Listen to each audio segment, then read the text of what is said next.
Reaching a big milestone in another big year. Time just keeps on marching on, that is crystal clear. 23 full years of questing, no banks or deaths, I've got my tricks. RuneScape 3 Hardcore Ultimate Ironman, questing through 2006.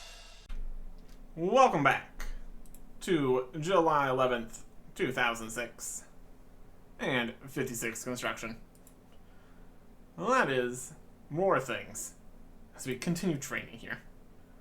Some things that exist, some things that don't, in the various levels.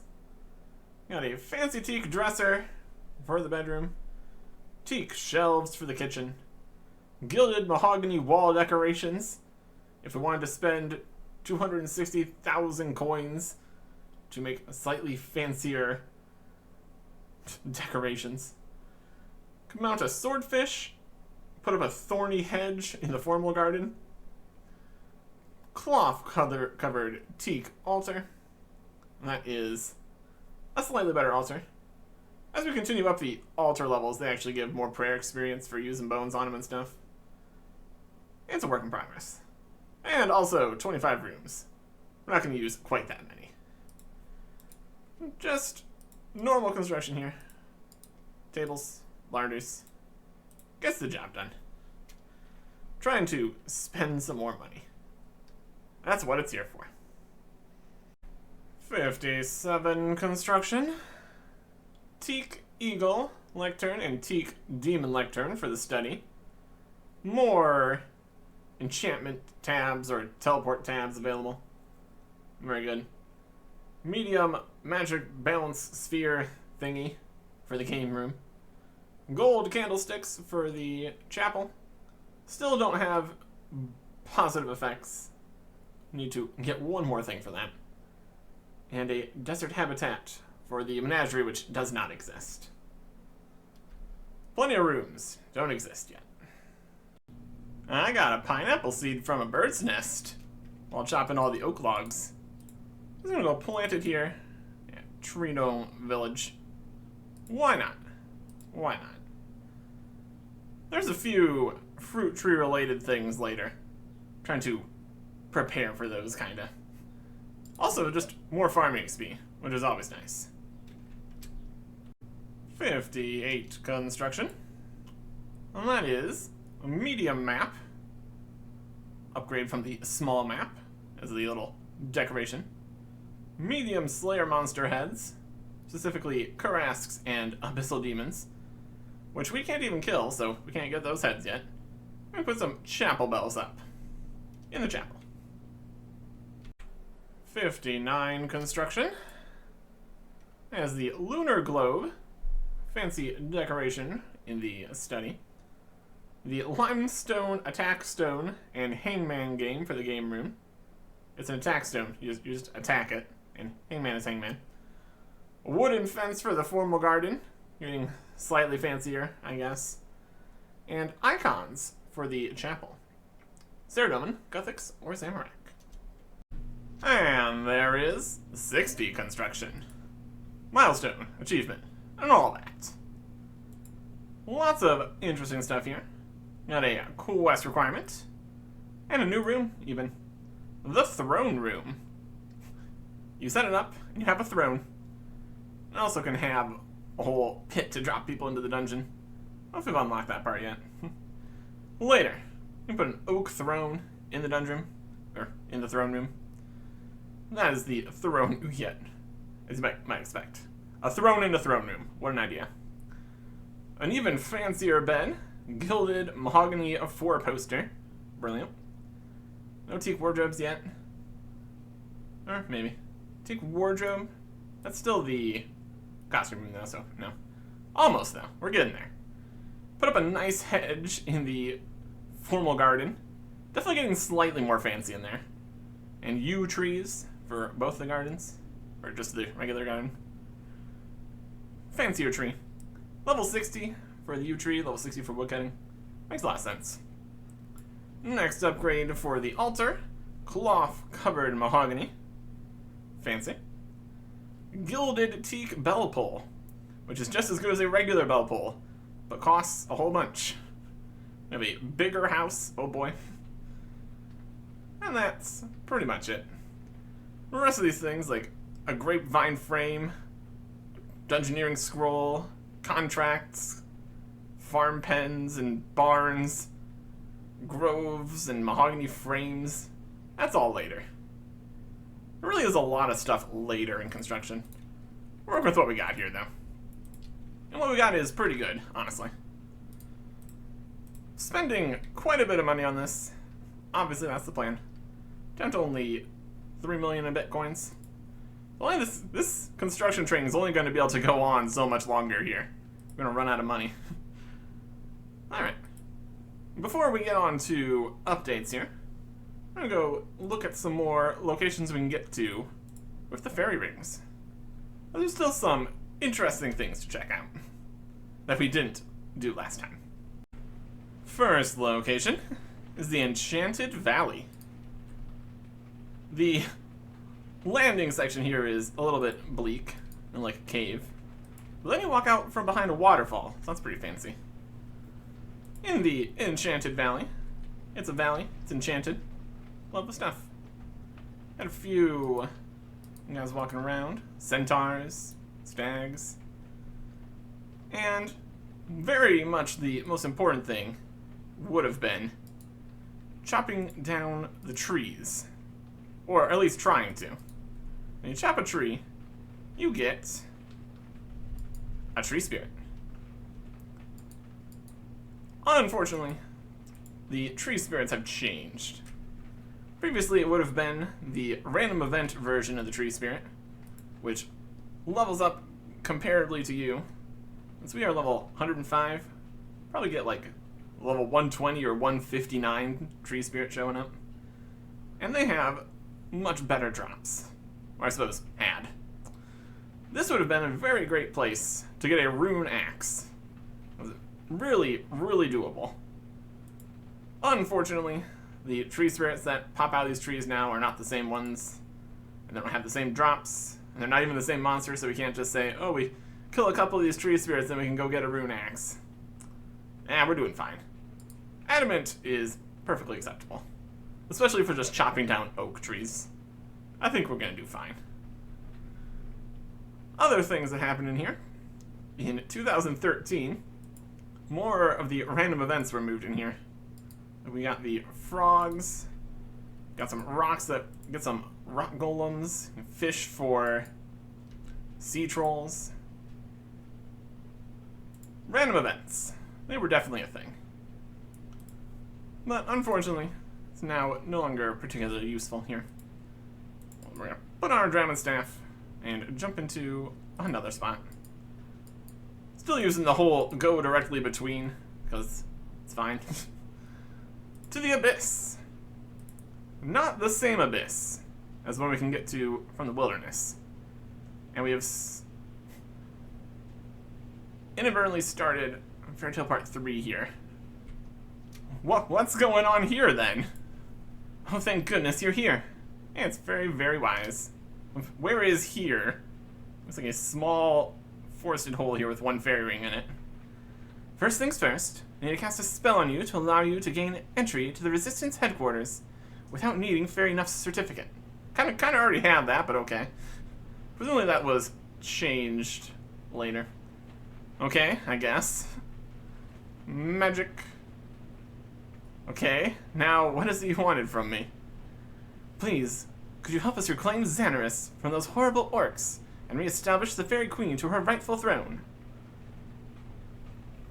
Maybe later? Okay, can we just do this later? If we can do this later, that'll be fine. I'm really too busy right now. Oh, our girls at Ironman, Artic. That's a bit sad. I understand. If you reconsider, please hurry back. I fear we have no chance without your help. Xanaris needs you. Yeah. Okay, use the fairy rings, please. It's finally through with you. Please, could you help us reclaim Xanaris from those horrible orcs? Reestablish the Fairy Queen to her rightful throne. No, I'm too busy. I gotta go. Xanaris needs you. This is gonna happen every time I try to use the fairy rings. It's awkward. Use the fairy ring. and can offer you to teleport you directly to the Fair Resistance headquarters if that would help. Just this once, mind. I'd like to use the fairy ring. Just let me out of here. Trying to make me start a quest that doesn't exist yet. All right. See if that got the job done here. Can we use the fairy rings? I got places to go. To the abyss. Actually, this time. There we go. The abyss. Made of abyss-looking stuff. We got abyssal leeches and all the other ones. And also demons, which is different. This is very much a place we could get all of the pouches and stuff and try to get some talismans, which would be helpful. Things spawn here. They're aggressive. We can deal with that. Does make getting out of here slightly more awkward, because you can't be in combat when you use the fairy ring. Inconvenient, to say the least. Anyways. Probably better than going to the actual abyss. Because there's a lot more things all clumped together attacking you at the same time there. It does make it a little bit awkward. There's a nature talisman. That's what we need later. We're going to worry about that later, though. For right now, it's time to start doing some updates. Not in here, though, obviously. On July 17th, 2006, down in Sophianem, we got a new minigame. It is Pyramid Plunder. Search an anonymous-looking door. Let me just look in here and pop in to see a mummy. The whole door business there works slightly differently. Used to only be able to go through one of the 4 doors of the pyramid, and you could also, with a lower thieving level, frequently get punched back out of the pyramid here. There is Guardian Mummy. Hello. Not another one. Another what? Another archaeologist. Not yet. I'm not going to let you plunder my master's tomb, you know. That's a shame. Have we got anything else I could do while I'm here? If it will keep you out of mischief, I suppose I could set up something for you. I have a few rooms full of some things you humans might consider valuable. Do you want to give it a go? What do I do? You have 5 minutes to explore the treasure rooms and collect as many artifacts as you can. The artifacts are in the urns, chests, and sarcophagi found in each room. There are 8 treasure rooms. Each subsequent room requires higher thieving skills to both enter the room and thieve from the urns and other containers. The rewards also become more lucrative the further into the tomb you go. You will also have to deactivate a trap in order to enter the main part of each room. When you want to move to the next room, you need to find the correct door first. There are 4 possible exits. You must open the door before finding out whether it's the exit or not. Opening the doors requires picking the letter locks. Having a lockpick will make this easier. Alright. I'll give it a go. Pyramid Plunder. Pass the spear trap. Go through the rooms. Starts at level 21. We got chests, sarcophaguses, urns. Lots of stuff. Going to go to the correct door here, but not the immediately leave the tomb door. That's not really what we're trying to do here. We want to go further and further in here. Each level requiring another 10 thieving. So level 2 here is 31 thieving. And just keep going through here. Getting XP for opening all the doors. Then also getting XP for looting the urns once you're actually to a point where you want to work. As a thieving training method, it's pretty good. You want to get deeper and deeper to pretty much the last 2 rooms that you can do. Generally the best experience rates. We have 88 thieving, so we can go all the way to the end here, which is pretty great. Room 4, 51 thieving. It just keeps going and going. XP rates at the higher levels are pretty good. Comparable to stuff like blackjacking, but potentially less click intensive since you're not constantly having to click on them. A little bit more active, though, since you have to be running around the tombs and everything. Going through the doors, passing the traps, having a grand old time of it. This room 5, you can sometimes fail, not too surprising from thieving. You only get 5 minutes in here, so getting deeper is very much a test of speed also. As the faster you go, the faster you can go.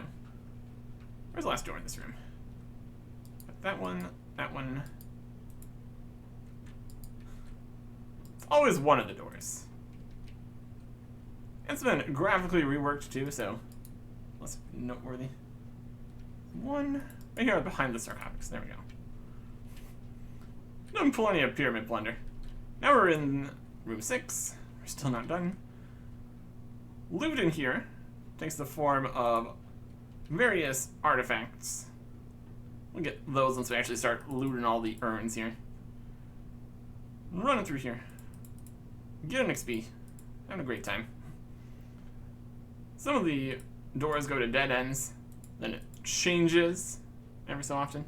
So you can't just remember which door it's in and constantly go through. Alright. Room number 7. We're kind of running out of time here. We might want to start making our way towards the last room more quickly. You loot the urns, but they can have snakes in them, which damage you and also poison you. The amount of damage you take has been changed multiple times. Well, that's okay. But as you see here, the XP drops are substantial. And I guess the last one's 91, so we can only do the 71 and 81 rooms. So not actually the highest level. We're getting close though. There's an achievement. Oh yeah. Various seals and scarabs and statues. Most valuable of which would be gold versions. We'll just grab what we can here. In the level 81 room, we could probably find some gold stuff. And the more valuable and rarer, and the further in you go, the more you can get things. Making progress on another thing here. Here's one of the gold seals. This is gold.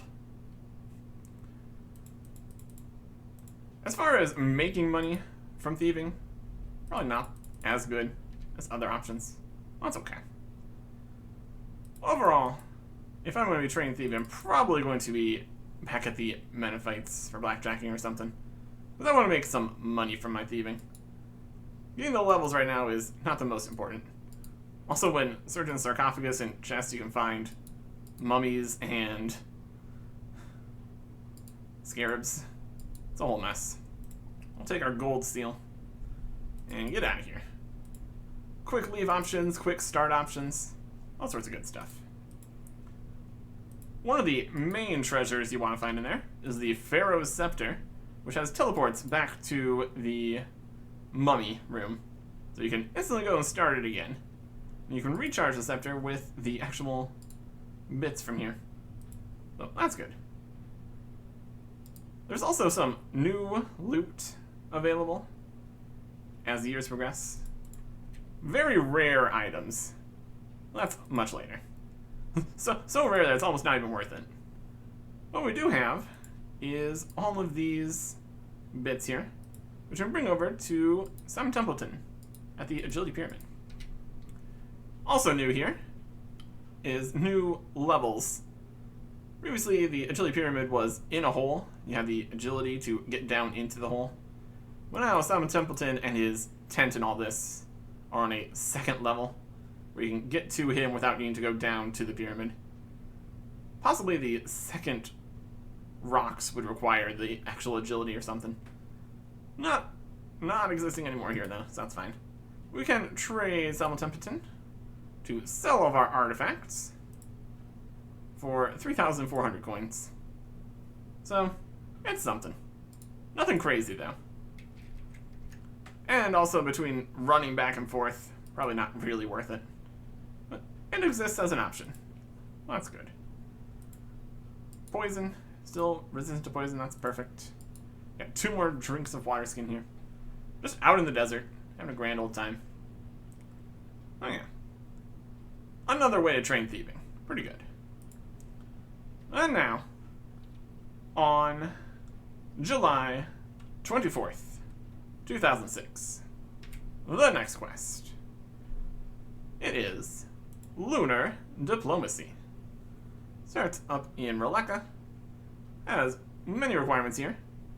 Friendly Trials, Lost City, and used to require Rune Mysteries in Shiloh Village for various reasons. In the skills department, 61 crafting, 40 defense, 49 firemaking, 5 herb lore, 65 magic, 60 mining, and 55 woodcutting.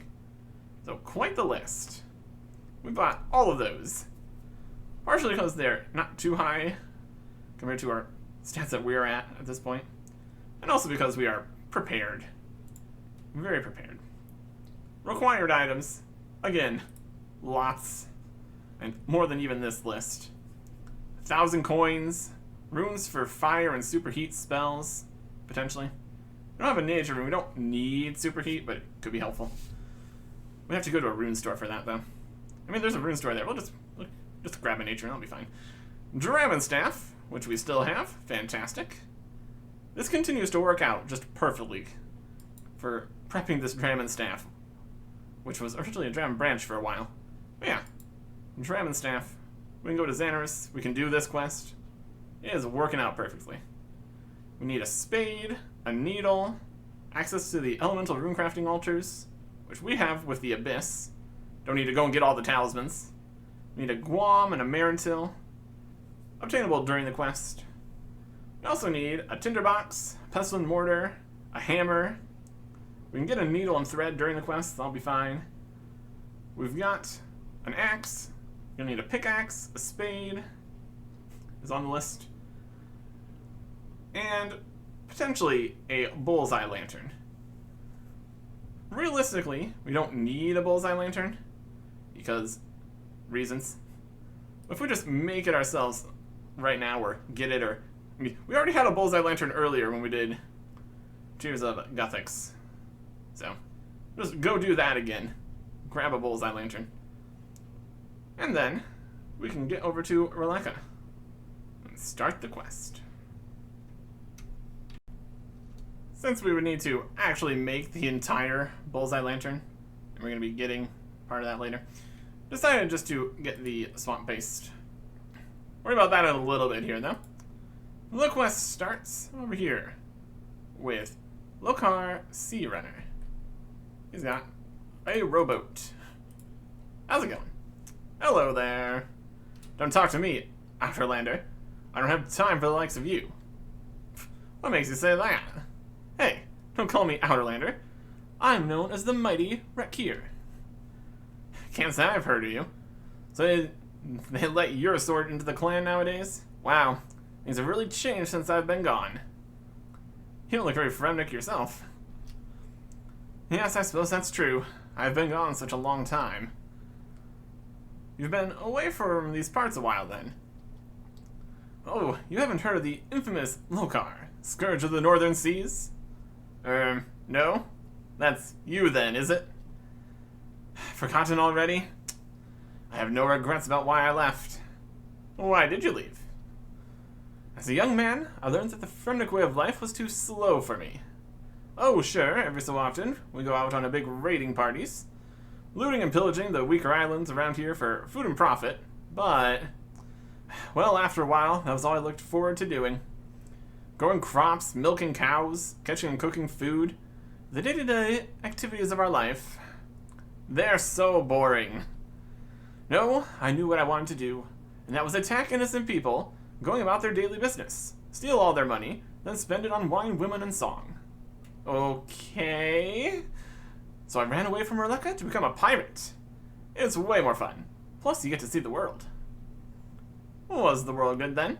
Only you seem to have returned to Roleka after all. Yes, I've returned here. That's only because we're short on supplies. I see. So, where are you and your scurvy sea dogs headed to next? Shiver me timbers. You're trying my patience. Sorry, got caught up in the moment. We do definitely do pirate things sometimes. Indeed. Well, the rest of the group are at Lunar Isle at the moment. It's where the Moon Clan live. The Moon Clan? I think I've heard of them. I'd be surprised if you haven't. They're the Fremnick's most hated enemy. They've been at war with them for hundreds of years. Actually, that might be a problem for you, then. A problem?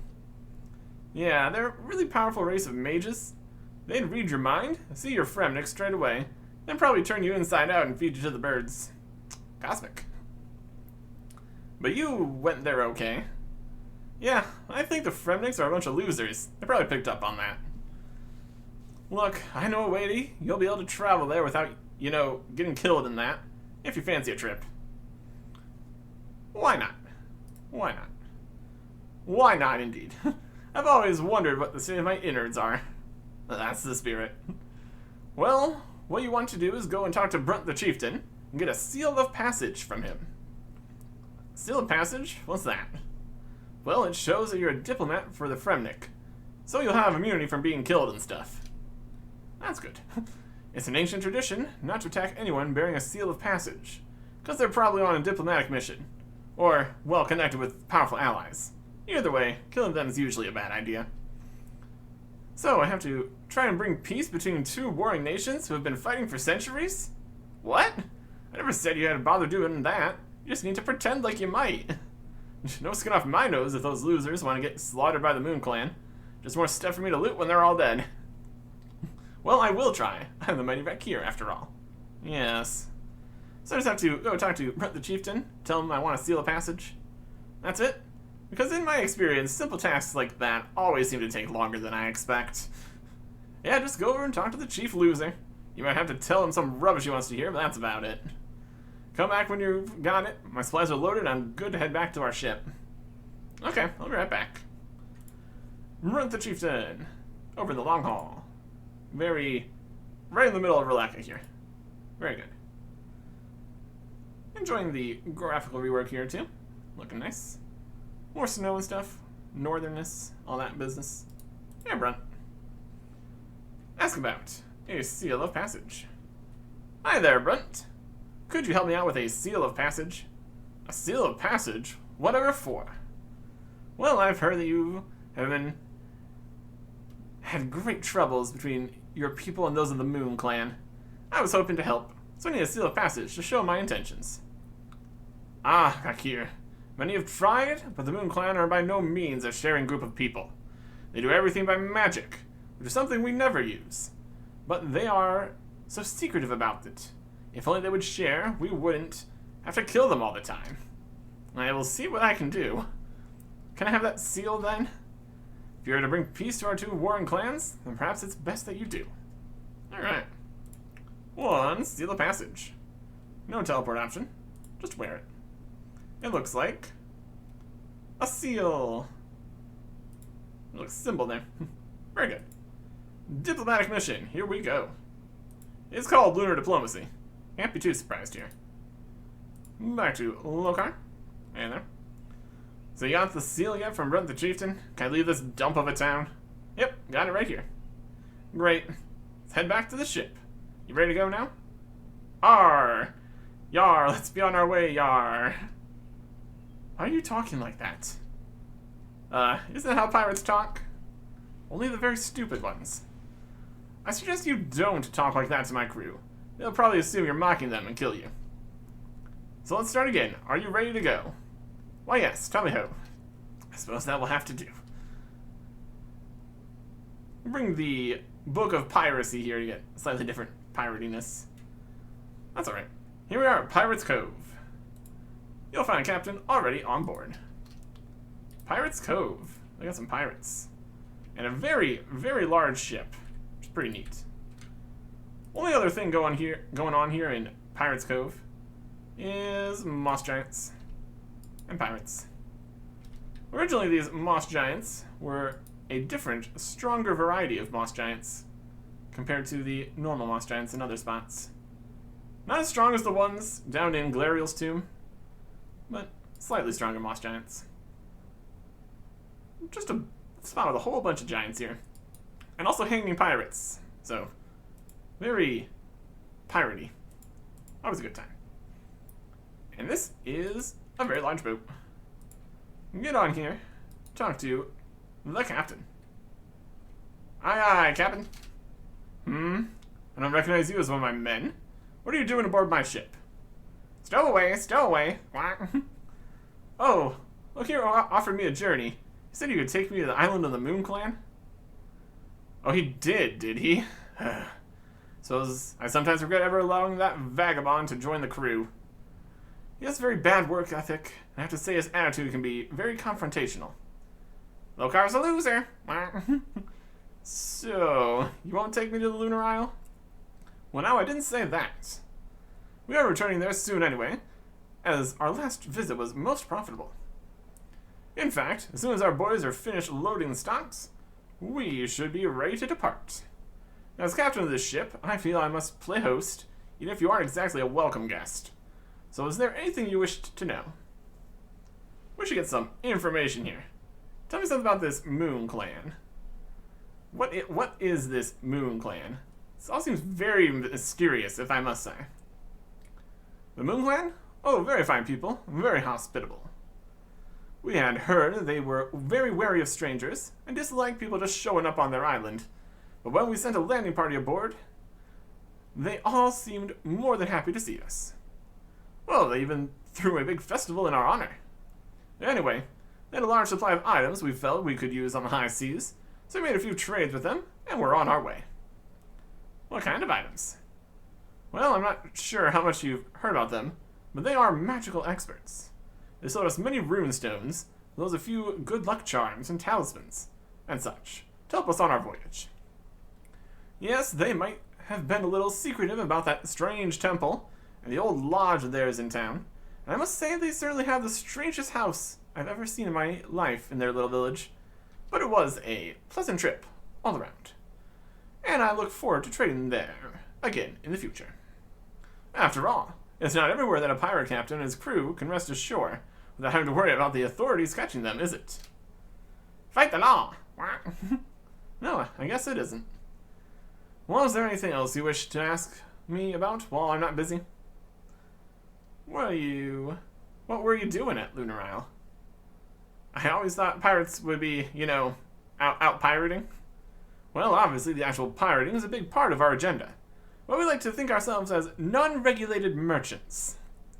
What good is plunder if you have nothing to spend it on, Likewise, I'm a forward-thinking captain, and endeavor to invest much of my plunder back into the ship and its crew, so we can be a better and more effective force for the theft upon the seas.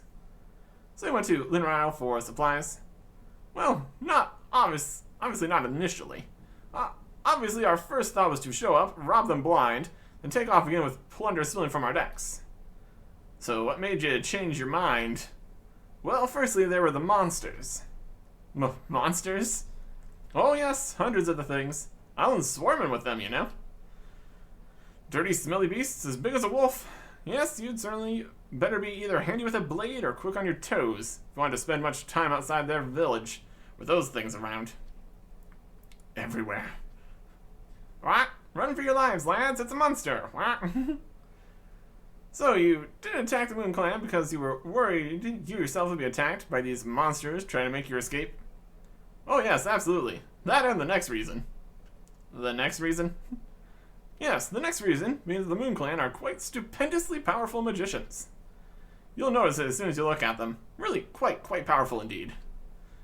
As soon as we saw them, we lost any thoughts about trying to attack or steal from them. Which, as it turned out, was lucky for us.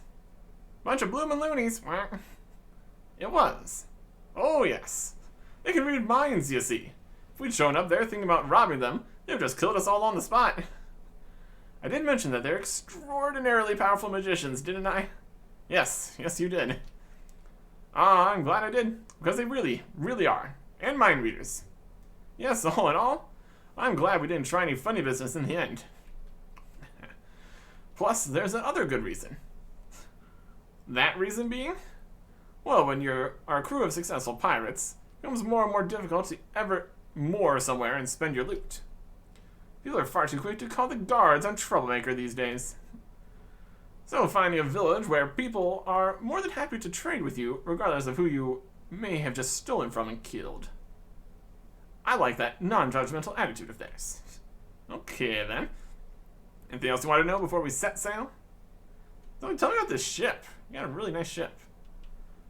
I was hoping you could tell me a little about your ship. I must say it's really very impressive. Very big ship. Hi, connoisseur. She was named the Lady Zay, and may I say, it's one of the finest ships to ever sail the seas. It was a steal from the Kramjan shipyards. And when I say it was a steal, I mean to say that myself and some of the lads broke in and stole it one night. I don't know who they were building these warships for, but whoever it was seemed to be on the short side.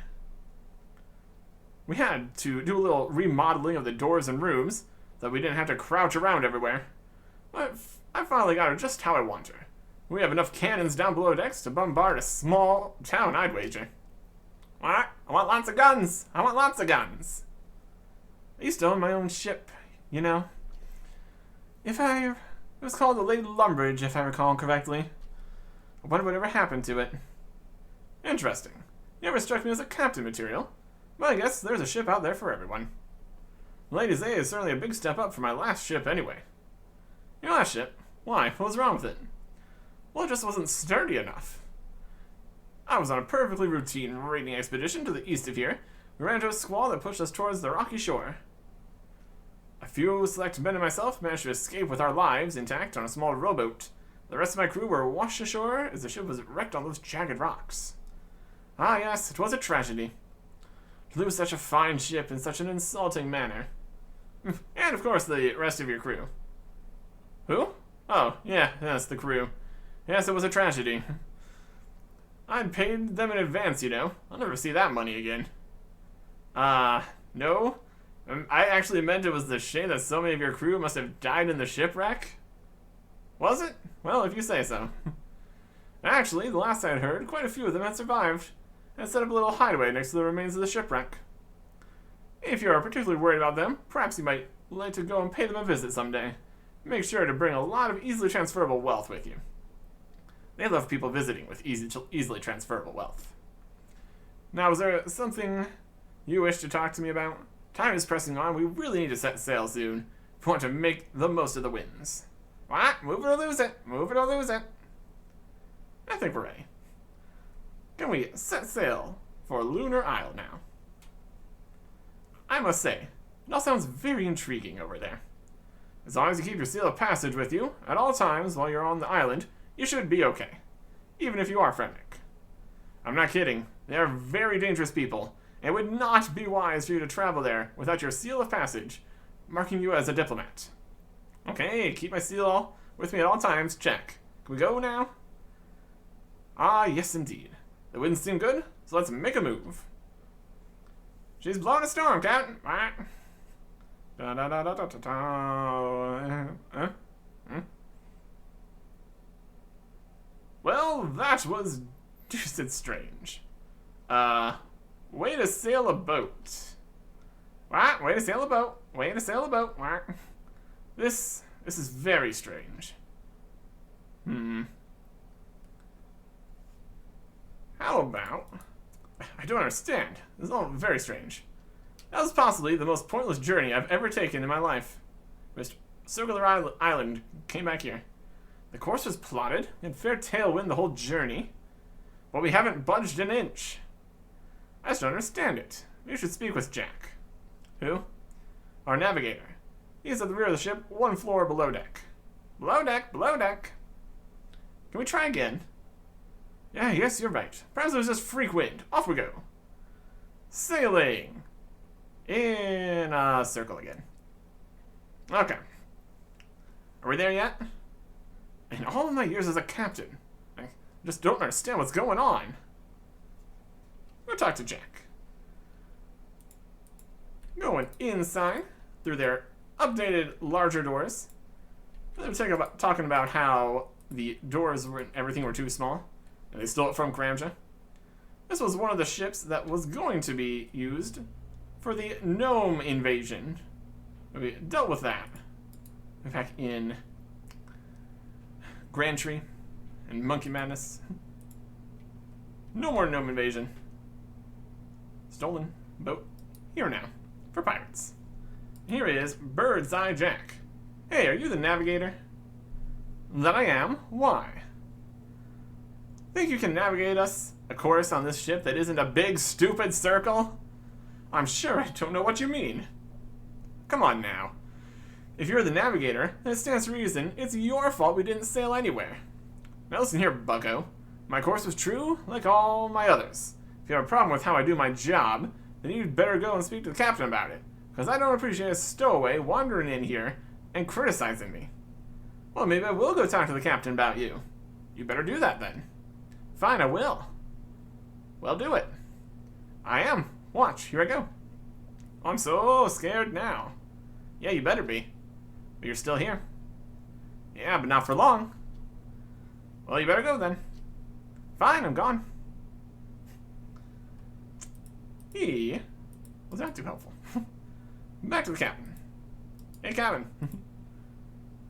Hello again. Hey there, captain. What are you wanting now? Perhaps it's the navigator's fault. When he made a mistake when he plotted the course. You think so? Perhaps I better ask him about that. But if his course looked true, I just don't understand. Go and ask him what happened for you, Captain. You will? Well, thank you. You're very helpful for a stowaway. He's one floor below the rear ship. Ah, stowaway, stowaway. I'm not stowaway, Navigator. Criticize you some more. Jack? So, you call yourself a navigator, huh? Way to plot a course is a big circle. Frankly, sir, your rudeness is quite appalling. My calculations in plotting course were expertly calculated. There can be only one reason why the ship has failed to arrive at its expected destination. Oh, really? What's that then? Wrong kind of waves? Your steering wheel got stuck? I do not have to take this kind of abuse from a common stowaway. I'll have you know that I'm a personal friend of the captain, and he himself invited me aboard for a small cruise around Lunar Isle, along with a variety of local delicacies and beverages. Really? You don't seem the type he would make friends with. Oh, absolutely. Me and him go back. Way back. We're like apples and custard. Everyone says so. Yep, me and Captain Rennie, we're a team. You mean Captain Bentley? Right, Bentley, that's what I said. No, you didn't. You called him Captain Rennie. Oh yeah, it's like a nickname. Only his friends are allowed to call him that. Yet I've known him for over 20 years, and he has never asked to be referred to by anything except Captain Bentley. Wow, he must hate you. And indeed, he has never mentioned any stowaway-looking vagabonds as friends. Well, that's besides the point. It's all your fault, and I'm going to make sure the captain fizzles your gizzards, or whatever it is you piratey types do to each other. But it wasn't my fault. Look, see for yourself. All coordinates on the journey are carefully plotted to all visible waypoints and landmasses. There can only be one possible explanation why the ship hasn't reached its destination, as I mentioned before. Oh, really? And what would that be, then? And your explanation better be good, or Captain Rennie is going to shiver your timbers for good. You mean Captain Bentley? Right, whatever. Carry on. Magic. It must be magic. Somebody must have jinxed our ship, but I have no idea who would have done that or why.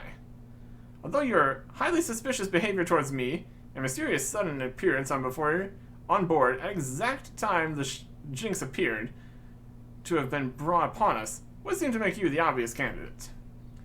And we all know what we do to someone who is a jinx. We do? Oh, I'm sure your good friend Captain Bentley has told you all about the last jinx we had on board. Oh, absolutely he did, yes. I just have these lapses in memory occasionally. Oh, it was horrible. I never knew the human body could contain so many mackerel. And that thing they did with the tinderbox and the cheese? I still wake up with nightmares about that sometimes.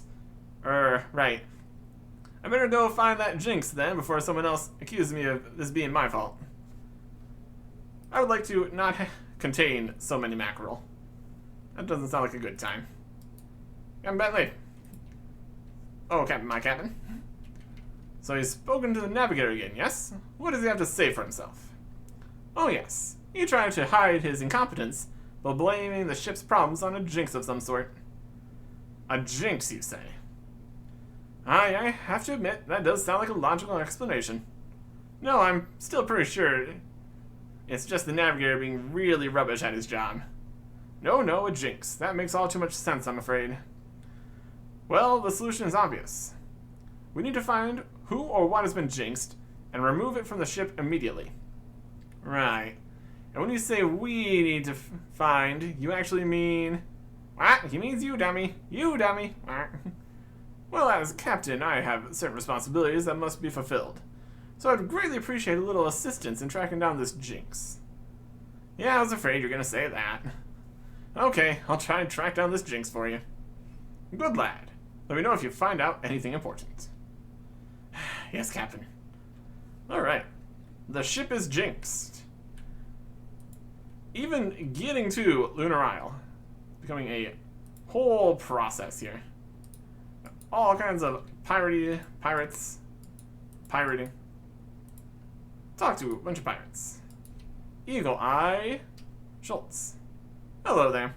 So I wonder if you know anything about a jinx at all? A jinx, you say? Those are evil things. Quick question. What exactly is a jinx, anyway? Well, they take many forms. Sometimes it'll just be a person with such staggeringly bad luck that everything they do or say invariably leads them into trouble and commotion through no fault of their own. Everything they touch will always bring them misery, and everything they think they have achieved will always end in disaster. But then there's the other kind of jinx, the even worse kind. It's a curse put on someone, often attached to an object of some kind, and is done deliberately so that misfortune will always follow the owner of that object. So why is it such a big deal to sailors? Well now. When you're on land, bad luck can be an annoyance, and possibly even bring you grief, but it's rarely deadly. A jinx on land may fall over tree roots or lose their coins down a drain or some other irritation. But at sea, with nothing saving you from the cold, murky death of drowning, is that the wood beneath your feet? Why, jinxes can kill you, not just you, the entire crew of a ship. They are an evil thing indeed, and the only thing you can do to save yourself and your crew is to forcibly remove the jinx from the ship as soon as possible, dead or alive. Or casting some kind of anti-curse magic upon the jinxed item might work, but to be honest, throwing them overboard is quicker. Wait, so someone with magical powers can deliberately place a jinx upon someone or something? Oh yes, but that would be a very magical and very evil person to risk the lives of an entire ship, or some trivial matter. Someone highly magical, like, let's say for the sake of argument, the inhabitants of Lunar Isle, aka the Moon Clan? Well, I suppose so. But for them to curse our entire boat? Somebody from the landing party must have done something highly offensive to them at the feast for them to place such an evil enchantment that risks the lives of the entire crew. So somebody from the landing party must have gotten themselves jinxed. Thanks a lot, Eagle Eye. You've been extremely helpful. Somebody from the landing party and the crew. Navigator. I blame the navigator. All the time. It's always the navigator. Jack, what did you do? Aha! I know it was you! Oh, and what is it now? Well, it seems that someone must have offended the Moon Clan, so that they put a jinx on the ship. And from what I've seen, you're the obvious culprit. No, I don't think so. This seems once again an effort on your behalf to throw the trail away from your own jinxed self, bringing us misfortune. So, you didn't offend any Moon Clan while you're on the island? Are you really sure? I'm a very model of self-restraint, as you should have realized by now, as I haven't yet given the order to have you put to death. Yet. Are you sure? Yes. Really sure? Yes, I suggest you check elsewhere. Fine. But I've got my eye on you, Mr. Navigator. Yes, I'm certain and I certainly have my eye on you. He is not cooperating. A bunch of other people we can talk to, though. All over the place. Got first mate, Davy boy. Hey, Davy. Ahem. Yes, I've heard some terrible, scurrilous rumors about your wanton and depraved behavior towards the Moon Clan when you were on shore leave. What? What are you talking about? Oh, come now. We all know what you were up to. Your behavior was so bad, the Moon Clan brought a terrible curse down upon the ship, trapping you on this godforsaken island forever. Well, I'm sure the crew have more sense than to listen to the insane babble of a stowaway, especially not one whose rantings are designed to cover his own jinxed life. So you deny it then? Deny what? You come in here spouting some random bilge at me with a flurry of accusations. Expect anyone to take you seriously? Oh, well done, you've passed the test. Test? Yeah, the loyalty test. Captain wanted to make sure his crew were all behaved on the shore leave, so I came up with this little test to make sure you were. Congratulations, you passed. I see. A stowaway, a jinx, and a liar. I must say I'm extremely glad you're only here temporarily. I would hate for any of my crew to have any sort of dealing with you. Please make sure to close the door on your way out. Bye then. We're gonna close the door on the way out. We don't need to. It's a mess. We're a mess. That's okay. Just running around, helping. Very much in quotes here. Captain boy! What are you doing? Hello. Hey, what's up? Well, it's like this. Apparently one of the crew was up to something on Lunar Isle, caused the Moon Clan to be offended, which has led to this jinx being placed on someone or something aboard the ship. That's the closest I can figure out, anyway. I have to admit, this is all very confusing. I swear I didn't do it! I didn't mean to! What? Nothing. I didn't do anything. At all. And nobody can prove that I did. Even if I had, which I didn't, so they can't, so there. Wait, are you telling me you might have done something? Have something to do with this? No, I'm telling you the exact opposite. It wasn't me, I swear. Are you sure? Because a minute ago, it sounded to me like you thought you... No, not me. No way. Okay, I believe you. There's no need to shout at me. Sorry, I just didn't want you to get the wrong impression. And tell the captain anything, is all. Fair enough, I can understand that. Well, I'll see you around. It wasn't... Oh, I mean, goodbye, stowaway. He seems... very... innocent. Boat. Going even further down the boat here. More people. That's a very big boat. Lots of pirates. Lots of stuff going on. Oh, there's cargo. They are pirates after all. Getting all sorts of pirate stuff. Beefy Burns. Hello there. He's the cook. Sorry, the galley's closed for restockings. You'll have to come back later if you be wanting food. Actually, I'm not after food. I'm after information. Was it? Some kind of alcohol? Ain't grog? I hope you're stocking it. Can I just ask you a few questions? That you may. Long you don't mind me carrying on with restockings while we talk. No, that's fine. I appreciate your time. So, I have reason to believe that a jinx has befallen the ship due to someone offending the Moon Clan somehow. I was wondering if you knew anything about that. The Moon Clan, you say? Well, I didn't know much about them folks. When everyone else went to that their big old feast, I stayed aboard the ship. I got to be honest. I never trust any food I ain't prepared myself. Wait, so the whole crew except yourself were at the big feast on Lunar Isle? Was there a drink involved at this feast? Aye, to be sure. It's a bunch of drunken pirates feasting on Lunar Isle. I think I may have my suspect for when the Moon Clan were offended. Thanks for the help there, Beefy. They're all drunk. What a mess. What a mess. Betty Beboppin'. Lots of people here. We got BDI Jones, Vicarian Pete, Tommy Two Times, Patriot the Bold, Jenny Blade, Murky Pat. Wild names. Jack Sales. Who do we need to talk to? Cabin boy was up here. And one more guy. Lecherously. I have a couple of questions to ask you about the big feast on Lunar Isle you went to last time you were there. Ah, yes. I was quite taken by their hospitality.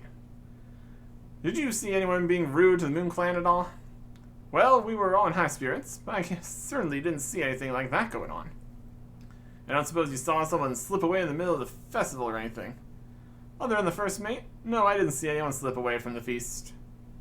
Okay, wait. You say you saw the first mate slip away in the middle of the feast? That I did? I don't think you saw me see him leave, but it was definitely him. I watched him head towards our ship, and he came back. Oh, I don't know, 20 minutes or so later. I doubt anyone else saw it. Just slipped away in the midst of the festivities. Thank you, you've been very helpful. No problem. First mate. If he was so dismissive of our claims last time, he slipped away. So, finally we get to the truth, Mr. Davy Boy. If that's even your real name. You're finally confessing to be a stowaway and a jinx? What? No? No, Davy. This is about you. This is about your lies and your bad behavior. Oh, what on Gillen are you on about now? I know your secret, Mr. First Mate. I know that you're a phony. I know that you were not where you claimed to be on the night in question. Night in question? Phony? Secret? What are you blathering about now? Oh, come now, Davy boy. It's too late to weasel your way out of this one. I have absolutely no idea what on earth you're talking about. Oh, you know, your alibi? Alibi? You know. How you told me that you were at the feast on Lunar Isle all night. Well, let me tell you that you are a liar. I have an eyewitness that saw you leave the feast and go off and do who knows what for a good 20 minutes. I think it's time to come clean, Davy boy. I think we should hear the truth. What? Well, of course I was at the feast all. You know, now that you come to mention it, you are correct. I did leave the feast. Aha! I knew it! Oh, do calm down. It was nothing particularly interesting. I really had to inspect the rigging was secure before the ship was docked securely for the night. It's one of those things you have to do in case a storm blows up while we're asleep and yanks the ship off to the sea unattended. So why didn't you tell me this before? Well, clearly it slipped my mind. It's not one of my usual responsibilities, so obviously I didn't think much of it. Wait, what do you mean it's not one of your usual responsibilities? It's the cabin boy's job to ensure that the rigging and sails have been safely secured before disembarking the ship. Pirates Regulation number 445-328. So why didn't he? I have no idea. Couldn't find him at the feast, so left to secure them myself. Wait, so he wasn't even at the feast? Not that I could see, no. I do recall I spent some good time looking for him. So the cabin boy wasn't at the feast at all? Why didn't you tell me earlier? Suppose it slipped my mind. Surely can't be of any importance. A run like that. It's only the single most important thing you've said to me since I've met you. If you say so. Well, I guess this explains why the cabin boy's been acting so suspiciously. Better go and have a word with him. Cabin boy? Very innocent. Very suspicious. It was you. Me? Yes. You left in the middle of the feast. What did you do? You're a spy for the Moon Clan, aren't you? No! I admit it.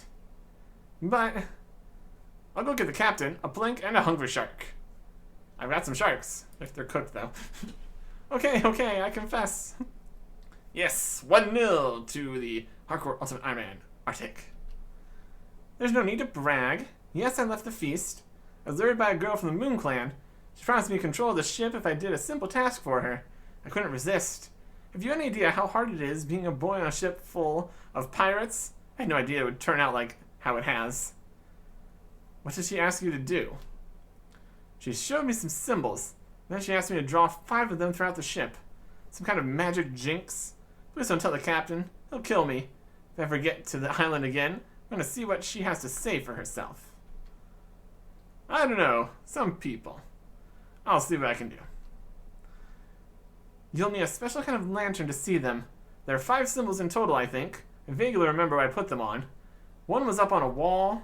One was on a container. One was on a box of some sort. One was on a support. The last one's hazy. I remember that was big and metal. You best not be lying. I'm not. Honest. Look. I have a lantern lens here. Put them together and light it with a tinderbox. Then you can use it to search the ship for the symbols. This is a bullseye lantern and an emerald lens. Not a regular bullseye lantern. Not the sapphire lantern. It's an emerald lantern. And this is the point where we needed to get the bullseye lantern filled with oil. Originally, this came as the lens, the lantern, with no oil. Later it was changed to have the oil in it. So what we need to do at this stage would be leave in here and go in and make in some lamp oil, which is easily accomplished over in Remington, which is also easily accomplished with the house teleport here. Right outside, over in here, to the lamp oil still, chuck in a swamp tire, live the dream, use the lantern on it. But this one already has oil, so it doesn't actually do anything. We've accomplished it then. You can also bring your own lantern and then just swap out the lens. Either way, light it up. Emerald lantern, going good. So now we're just going to get back to the Ladies' A. Fairy rings. Or something. Might be faster to just go to Camelot. Or we can go to the Slayer Cave, but we'd have to run from Edgeville to the fairy ring. Probably about the same. Doesn't make a huge difference. Back on boat. And we're back. We just need to find these 5 spots that the cabin boy was talking about. All over the ship here. Various bits. Emerald light shines upon the magic bits. And we find a symbol. Found one. Rub away the symbol. 1 down, 4 more to go. This is the metal thing. There's a big can in here. Very good. Just shining it all over the place. Various walls and storage containers. Wall supports. There's another symbol. Found. Get rid of it. 3 to go. To magically jinx the entire ship, it's got to be just all over the place, essentially. That works nicely. We got pillars. You can also tell if it's something if you can use it on it. If it doesn't have an option, it's clearly not that one. Container. We got chest. Only can see the symbols under the lights. 2 more to go. Support, support, support with an option. A bit of a tell. That works out nicely. Magic. Magical symbols. Rub that one away. And on the crate here, the last one. Speeds things up a little bit when you know where you're looking. I've removed all the symbols, hopefully the jinx. Fantastic. All worked out. All worked out. Another thing that we have here on the ship, also potentially less important, are various barrels lining all over the place, which we can grab stuff out from. They've got apple barrels, rotten apple barrels, and tar barrels. This is another spot we could get the swamp tire. You can grab some, and then eventually it becomes empty, and then they restock. So it's kind of a way to get swamp tire. And in some instances, having a lot of swamp tire would be helpful, but that's okay. Bentley, the jinx should be gone now. Really? Good work, landlubber. No worries. It's all down to the cabin boy, it seems. Pesky kid. Ah, but I remember when I was a cabin boy. Many years ago, I started off as... Spirit life story, can we go now? No need to be rude. Sorry. Very well, it's off we go. Sailing? Not in a circle! Wow. What a thought. Here we are, Lunar Isle. Thanks, Captain. And now, Lunar Isle. All of that, just to get to the island. What a system. What a time. We did hear about all the monsters. We're going to be aware of those. Here is the city. Lunar Town. There's the really weird house. It's got chicken legs. Very cool. You can see the boat in the background. There's the monsters. There's a nice village here.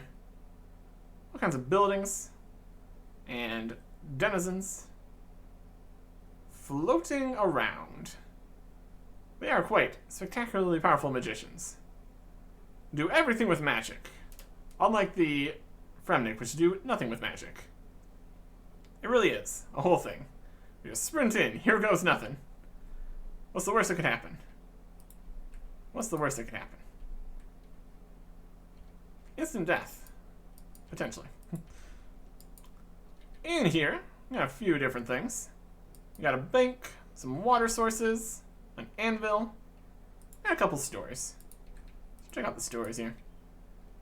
Ramir, Cercilis. And there. Hello. Welcome to the clothes store. How might I help you? What can you sell me? They've got clothes store things. Wow. They've got the Moon Clan armor set, which is what they wear. And also needle and thread. Just gonna grab some of those. Very helpful. The inventory space is looking disastrous at this stage. That's okay. We can start getting rid of things that we don't need. Well, that's alright. Like, we don't need the Emerald Lantern anymore. We can just get rid of that. If we really need it again, we'll just have to make our own lantern. That's a bit of a mess. Okay, Mick. Hyacinth. Hi, what are you up to? Watering the pretty flowers. You want to help? I don't have time to water flowers. I have people to save. You should take time to enjoy the simple things. I'm not a simple person. So it seems. Celine. You can see them just floating. Tell me a bit about your people. Oh, okay, like what? How about the values of the Moon Clan? Let me see. We value knowledge of self because it is this that gives us our strength. It is most important. Well, I know things about myself. I know I like hot chocolate. I was meaning something a little deeper than that. We also like to see someone listen. You know how they say, a wise man listens? Mm-hmm. Did you hear me? I'm listening. Most wise. Huh? Magic. Also got a general store with a Moonlander. Hello there. Hi, welcome to the general store. How may I help you? What can you sell me? Wow, it's stuff in a general store. For some reason, it now has vials, which it didn't have before. It does have security books though, so that's something. We don't really need general store stuff. Technically, we could have grabbed some of the items we needed later, like hammer, tinderbox. But having things ready to go is generally a good plan. Also, looks like we could ask a question here. I have a question. About magic, of course. Sorry? I said about magic, of course. You know, in response to your question. But I didn't ask anything yet. You asked what you were thinking of asking me, how I was floating. That's true. How could you have possibly known that? Don't you realize we can read your mind? Oh, of course. How do you manage to do that? It's quite simple. Everyone has a resonance that is responded to by the moon. This resonance changes depending on what we're thinking. You can tune yourself in to listen to this resonance with a practice. It's a lifelong quest for the members of the Moon Clan, but it's especially easy to read with outsiders like yourself, as you are far louder and unguarded. I see. I best be careful what I think of, then. That's disgusting. Sorry. The thoughts we think. I think the thoughts we thought were not appreciated. They've got some bank guys. Seriously, banker. Seriously, banker. And this whole chicken leg house. The craziest house I ever did see. What's that inside? And this is Baba Yaga, which makes a lot of sense for the chicken leg house. Hello there. Ah, a visitor from a distant land. How can I help? You have anything to trade? It's a magic store. We got runes. We got battle staffs, which is interesting. And also elemental staffs. And the Moon Clan manual. Buy a Moon Clan manual. Let's have a read of this. Seems to be some of the words are missing from this book. The basics of magic. A primer in the mystical arts. Magic. This primer has been collected from years of our research into the metanatural arts, commonly known as magic. All those wishing to set forth upon the astral path should read this primer until the concepts within are thoroughly understood, so that their potential may be fully realized. Chapter 1. Myths and Misconceptions. Those familiar with the history of our people will know that the source of magic has always been a contentious issue. Our Fremennik forefathers believe magic to be a possession of the gods, and that our use of it risks far more than any benefits it may bring. We, of course, take the more enlightened view that we should use all tools at our disposal for our own betterment. Beyond any ethical or moral issues surrounding magic, however, lies the key question. What exactly is magic? The other obvious question that presents itself would then be, where exactly does it come from? I intend to explain here how both these questions are actually the same question, phrased differently. The first major misconception relating to magic is that the stones we use for our arts somehow contain magic within them. Although roughly correct, to believe this is how magic works limits your understanding to our own potential and prevent you from ever achieving the feats which we are capable of.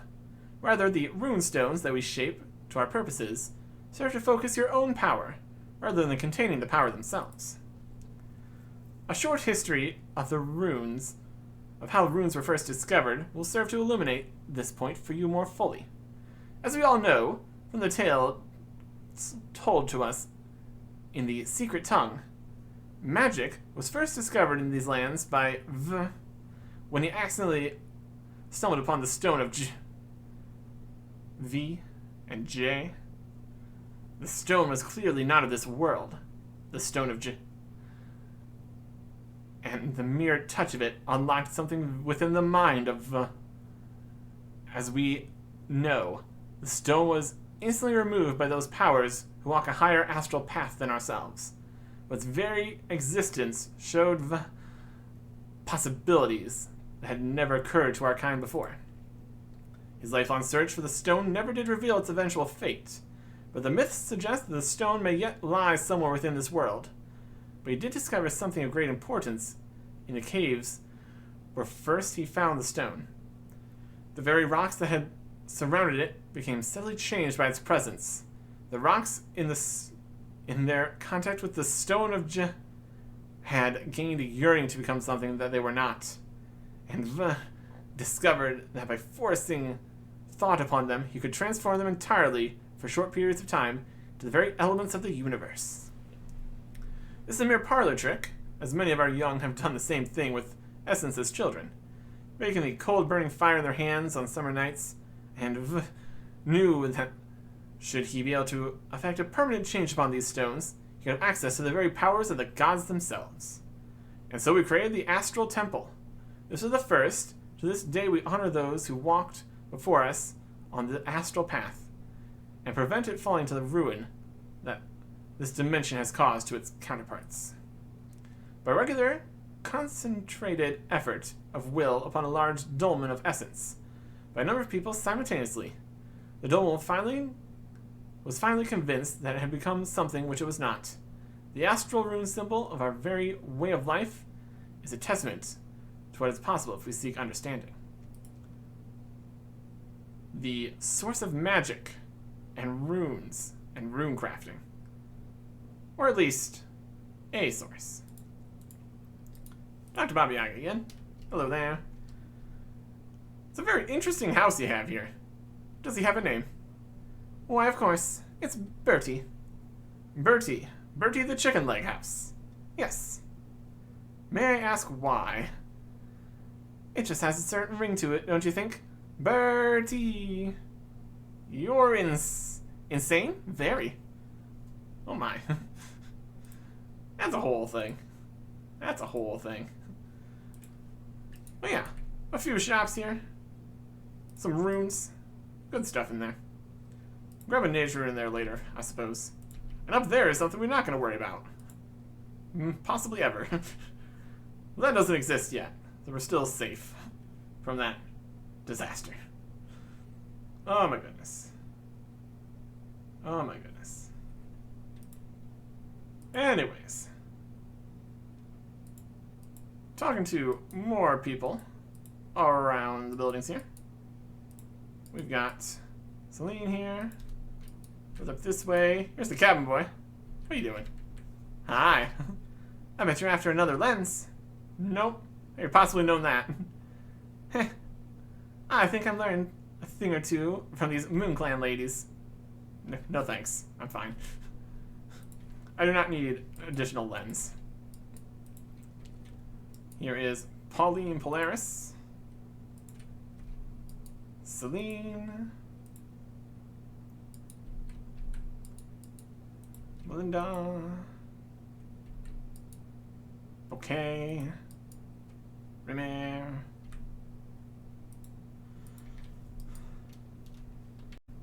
And down further to the south here, in the only other buildings. Most of them are just kind of along this central path towards the lodge here. And here we've got Meteora. Take me to your leader. What? Isn't that what you're supposed to say when you meet a new race of people? Well, mate, we don't have no leader, so I ain't gonna take you to him. We all have equipment rights and stuff, yeah? And if you want to get intro to go live up with the Neuromancer. Okay, is he rich and powerful? No, man, she is dead wise, yeah? She's responsible for initiation rituals and stuff. Great, thanks. And where is she? She hangs out in the southeast of our island. Okie dokie, yeah. Huh? To the southeast. We'll go with that. And we can also see the monsters. Dun dun dun. Lunar Isle. What a place. There's one. Continuing this way. Continuing this way. What else do we not need currently? Probably doing fine. Got some flax. Definitely far from a spinning wheel or anything. Here are some sukas. They attack. They're aggressive. Not too strong. And here is the Neuromancer. Hello. Why, hello. How are you today? I'm fine, yes I know. What? How did you? By reading your mind. That's not important. We have some important things to discuss. We do. This is going to take some getting used to. Of course. I can see you come bearing great promise. Great promise. Please, just tell me why you've come to our island. Well, I'm seeing some kind of settlement between your clan and the Fremniks. I understand there's been some dispute for a great many years. Being a member of the Fremnik clan, I want to come as a representative to see if something couldn't be sorted out. A very honorable objective, but how do you suppose this will be possible? Well, that's what I'm hoping you may be able to help me with. Can you tell me more about why you don't feel your people get on with the Fremniks? We are very in tune with magic, as you no doubt observed. But we have yet to meet one Fremnik with the perspective that this is of any value. They are always picking at us to reveal our secrets. But why should we when they view us so? I think you'll be quite surprised at how flexible they could be. I think they just feel like you put yourselves on a higher pedestal to look down at them. They don't like that, and can't see what is so special about you and your ways.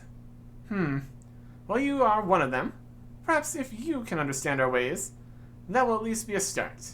How's that sound to you? Fine, I'm always eager to learn. What sort of thing had you in mind? Well, we have a ritual called the View of Self-Dream. It's a ritual that we all have to go through. You see, the path to understanding magic is through understanding ourselves. It's a power innate to every living creature, but it takes a great understanding of self to tap into. One of the best ways to understand ourselves is through our dreams. These are a demonstration of our subconscious. Our subconscious being raw and true, but it takes many years to get into a situation where you're ready to attempt it. I'm not so sure I want to wait years to solve this. Is there any way I can just attempt this ritual now? I don't mind you trying, but I really doubt you'll achieve anything. There are also a fair few preparations you'll have to make first, too. That's okay. What do I have to do? You're going to need to do a few things. You'll need a waking sleep potion, a lunar staff, and ceremonial traveling clothes. Start with the potion. Suggest you go have a word with Baba Yaga in her chicken house. She will be able to help you with making the potion. Chicken house. Yes, you can't miss it. It's walking around north of the town. Indeed. The chicken house. What a place. What a time. I'm gonna fight some Sukas because reasons. Not too strong. Very killable. Hide, tooth, and bits. Their drop table is very small. Probably gonna see in most of it here. Get some Suka hides. Crush up the tooth here when we're not in combat. Grind it. I think that should be all we need for the pestle and mortar here. So potentially we could just get on with it. That's an idea. Hides and tooths and hides and tooths. Bones and bones and bones. Not really burying big bones anymore. It's a little bit less. We already have 70 prayer. A few extra XP is not really going to accomplish much at this point. There's also where we could get the Guam and Marintil. See if we can actually get that. There's a Guam. And a one hit. That's pretty good. Hides and teeth. We also need a few of these sharks. That'll also give us some more inventory space to work with. We just keep on sticking here in multi-combat. We'll get the job done. Ow. Let's see a shark. We got more than we need here anyways. Just keep getting punched by Sukas. My goodness. Clean the herbs. Get punched by a Suka again. It's a whole system. It is a whole system. Back to Baba Yaga. Because they told us to have some clear directions once in a while. Go to the chicken house. Can do. Can do. Inside here. Talk to Baba Yaga. Hi. A visitor from distant land. How can I help you?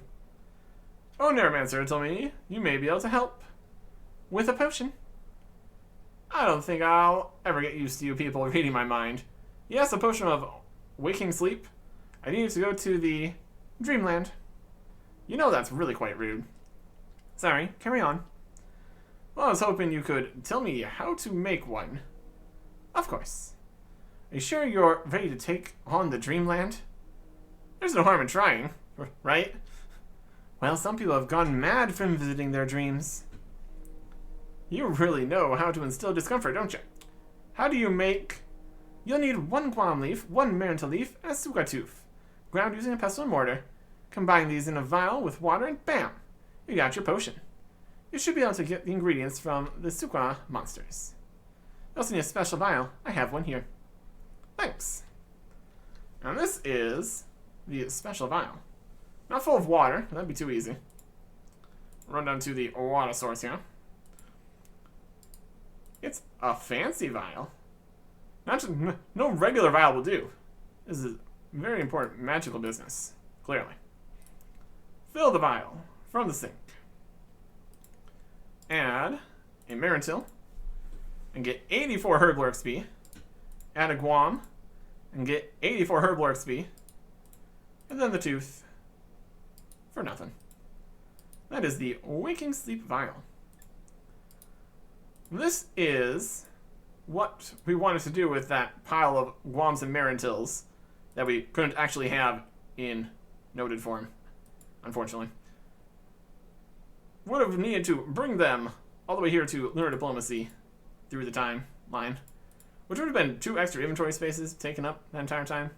Would have totally been worth it if we could note all of the herbs, but we can't. Then you just get this back later. We'll see that part. It's a whole process, though. Hello again. Have you got the potion to give me? I have indeed. Well done. Take it for safekeeping. So what's next? Next, we'll sort you out with the staff before the clothes. You're going to have to get hold of a Dramen staff first. You need to take it to the air, fire, water, and earth altars and be with power to convert it into a lunar staff. Bring that back to me, then we can get on with the next stage. And don't worry, you'll be able to do anything you can with the new enchanted version of the Dramen staff, as you would with its ordinary form, including visiting the Lost City. Okay. The Dramen staff. We need to bring it to places. All of them. All the places. Air, fire, water, and earth altar. We can accomplish this very easily with a bit of the Abyss. Another great opportunity here to be using some sharks as we run through the Abyss. We can click on the glory here. Edgeville. Oh yeah. Running through the Abyss. Gonna get all of our prayer drained. That's okay. We got an altar in the house, so that pretty much takes care of that. Jumping in. It's gonna take 4 trips through the Abyss, unfortunately. Still faster than trying to go and get all of the elemental talismans or something. Well, that's okay. And this is the other Abyss, with way more going on. That's another plus side. We got all these tools on us, so we can go through all of the different ways. So that's nice. First up is the Air Rift, right here. Pop through here. And then, no actual rune crafting. Just use the Dramen staff on the altar. Slightly more magical. Let's change its properties. Lunar Staff, Part 1. We just go through, back again, to all of the other altars. Well, not all the other altars, just the elemental ones, thankfully. My goodness. Here's the fire altar. Use the stick. Now it is stick part 2. The water altar. More magic. Stick part 3.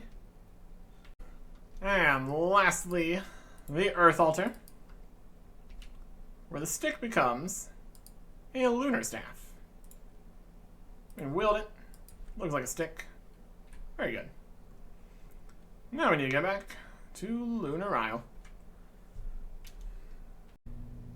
Another interesting change here. Originally you couldn't wield the lunar staff when you first make it here. We just went to Camelot instead. That worked out fine. Hi. Managed to get the Dramen staff enchanted? I have indeed. Well done. Pass it here. Now we can get on with the next stage, your suit. There are 8 parts to this. What would you like to hear about? How about the helmet? This helm needs to be made from an ore you can only get from the mine on this island. You'll see some stalagmites that you can mine from. The cape. There should be one of these floating around somewhere. Talk to some of the people in the village, and I'm sure one of them will be able to help you. The amulet. You should go and speak with Meteora. She always seems to be wearing one on her head for some reason. She might give you that to you. And then the torso. You'll find a monster called the Suka that is indigenous to this island. You'll need one of their hides to make your torso, which you can tan only in this town. And the gloves. The Suka again. How about the boots? Unsurprisingly, Suka hide. And then we've got the trousers. Hide. Could just combined some of these into one chap, that's alright. And the ring. You should probably go and speak to Celine. She'll be able to help you, as she always seems to have bits and pieces like that hanging around. Alright. So, 4 things from Hyde, which we already have the 4 hides. Talk to some people, mine a rock. Should be doable. All here, on Lunar Isle. Very good. Flax. No flax required. Just chilling right here. Further away from any banks or anything. And we still can't really pick flax because it's farming XP. We've got enough farming XP at this point. We could probably afford to pick flax. Not that we really need to. Because, like, wouldn't really be the best crafting XP either. Not at this stage, at least. Meteora! Hi! Say, that's a nice amulet you're wearing. What? On your head? I ain't got no amulet on me head. You have, I can see it. Oh, is a replacement for me lucky tiara, yeah? Your lucky tiara? What happened to it? It was bad, yeah? One of those Suka did nick it. Wish I had it back, yeah? I see what I can do, yeah? I mean, I'll see what I can do. Good. The Sukas again? They're just here. It's a whole mess. Talking to more people. Here's Celine. Hello there. Greetings, sweetie. How can I help? I'm looking for a ring. Well, there are a great many rings, darling. Try to be more specific. It's to go with the ceremonial clothes I need for visiting the Dreamland. I see. I'm afraid to say, but I don't have one of those. But I do know that my grandfather had such a ring, but he passed away a long time ago. There's a chance he buried it, though. Buried it? Why would he do a thing like that? He was an archaeologist. Well, more of a treasure hunter. When I was little, he always used to bury things around the island and give me clues and maps to find them. If you're lucky, you might find one of those rings. It's worth a shot. I remember those days fondly. Hours of digging around, dodging boulders, pits of snakes. About that ring. Ah, yes. The clue I have written down here says, from water source you should follow, crossing the westernmost bridge, traveling further southwesterly to a bloom of blue. Thanks, I hope. A treasure hunt. Archaeology. Something like that. Pauline, Polaris. I'm on the lookout for a ceremonial clothing so I can visit my dreams. I suppose you could help me out. I know the ceremony very well. Maybe I can help. I do have a cape, but why would I want to give it to some random person off the streets? Because you're a kind person and like helping people in need? Nice try. But I'm always glad to help a person in need if they can demonstrate some insight. I'm listening. How about you try to guess my name? Pauline. You'd think so, but no. This is my alias. I want you to tell me my real name. I have one first name and a triple barrel surname. Oh no. Can't you give me some kind of clue? Let's see. Okay. Change a letter from the word Dane to get my first name. First part of my surname rhymes with wood. Third part rhymes with spade. And the second rhymes with magic. Jane, Blood Hedgic Maid. June, Ranjik Laddick Bade. Dave, Blood Raid Thade. Or Jave, Bud Tracket Dade. Jane. That's it. Well done. Woohoo. Not the most normal name, is it? It's not my fault my parents had an overactive imagination. Sounds like they were totally insane. Do you want this cape or not? Sorry, yes please. Commentary. Crazy names. Forget. What a mess. What a mess. Some chat dialogues with others. I think it's trolls. People don't with names what weren't even words. Got letters and numbers combined. Yep. We need to get these hide stand. Hello there. Hello, chat. How can I help you? What do you know? You know the ceremonial clothes? I certainly do. Real tricky set of garments to make. Well, that's unfortunate. So I was going to ask how I might go about getting some. All I can really help you out with is the tanning of the hides. Sorry? The ceremonial clothes are made from the hides of the suka. Bring them to me, and I will tan them for you. You can craft them into the top, trousers, gloves, and boots. Okay. It's an interesting creature, the suka. You see, they have been indigenous to this island since we arrived. They seem to thrive on eating the minerals that exist in the mines below the town. We try our best to live in harmony with them, because they provide us with a great many materials when they die. And, in turn, we've given them magic to help protect themselves. Interesting. Get these hides stand here. Just use the hide on them. You know, use the suka teeth or hides? Most certainly. The hides are great for making clothes, and the teeth are particularly useful for brooches, necklaces, and the like. I won't accept them from anyone. You can keep the firm elite test to unlock this facility. Not true. Talk. Hello. Can you sell me some clothes? Interesting island. It is an interesting island that they have here. Why, thank you. It's been our haven for a great many generations. Everything seems to have a magical feel to it. Of course. We integrate magic into all areas of our lives. It is part of everyone, so I deny it. It's best to make the most of this innate gift we have all been given. What sort of things do you use magic for? Take a look around. We use it in our day-to-day lives, from making a cup of tea to traveling around the island. See, our ancestors were the ones that found the first rune essence and put it to use. The various factions were eventually created, with people having different ideas on how the essence should be used, or not in some cases. What has kept you secluded on this island? Maybe a bit beyond you, although magic comes from within, we are all very strongly linked to the moon, and the effect it has on us cannot be denied. It can't. Of course not. This very island has a great link to the moon, which helps us understand ourselves, especially our dreams, which is the path to understanding magic. You'll have to take your word on that. No clothes. Any suka hides you want to tan? Dialogue changes. Yes, please. 100 gold pieces per hide. That'll cost you 400 GP. Seems like a fair deal. A pleasure doing business with you. 400. Very acceptable.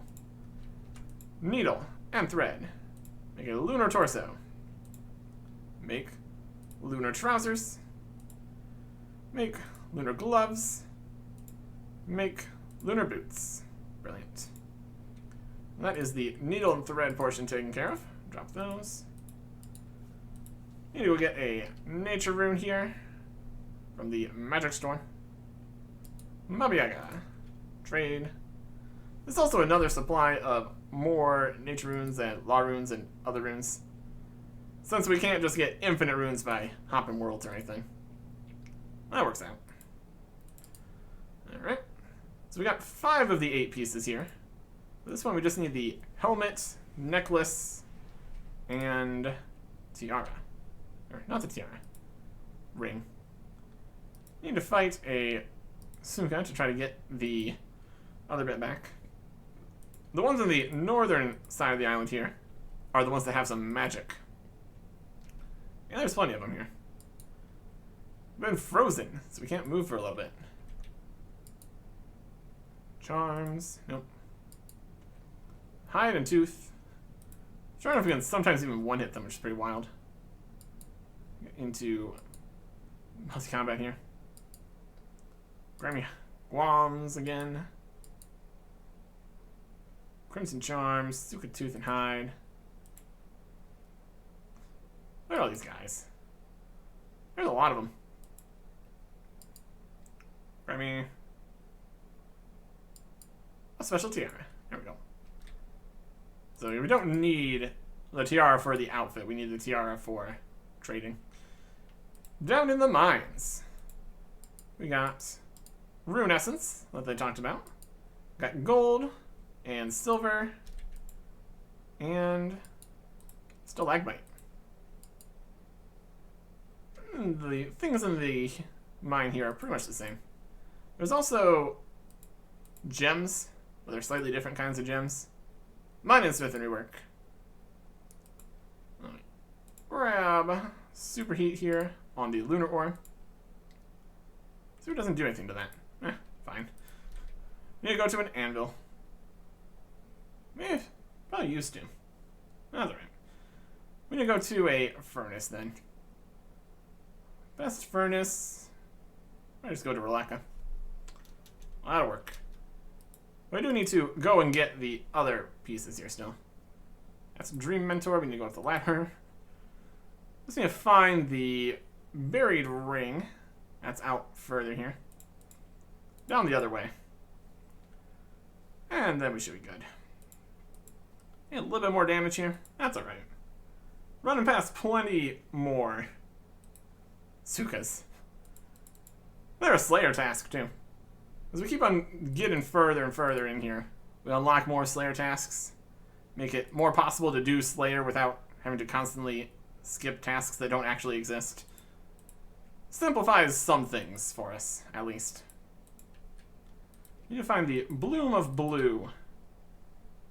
Further southwest and everything. One of these down this way. We need the spade. Found a lunar ring. Perfect. Let's go back to town here. Go trade in the special tiara for the tiara necklace thing. It's an entire system. We got our lunar ore. Perfect. That'll be good. Furnace and Relaka. Furnace and anvil in Relaka. That'll be fine. There's also an anvil in here, but no furnace, unfortunately. So, not as useful as it could be up in here. You can't just have everywhere having a furnace. You really can, though. You really can. But anyways, turn in the tiara, or the 7th of 8 pieces here. Meteora. Hi. Yo, yo, yo! You got me tiara yet? I have indeed. Want to trade? Sure, yeah. Give me it, yo. Amulet. Perfect. Maybe quicker to take the boat back to Relaka? Maybe. Maybe it would be. Pop over to Relaka.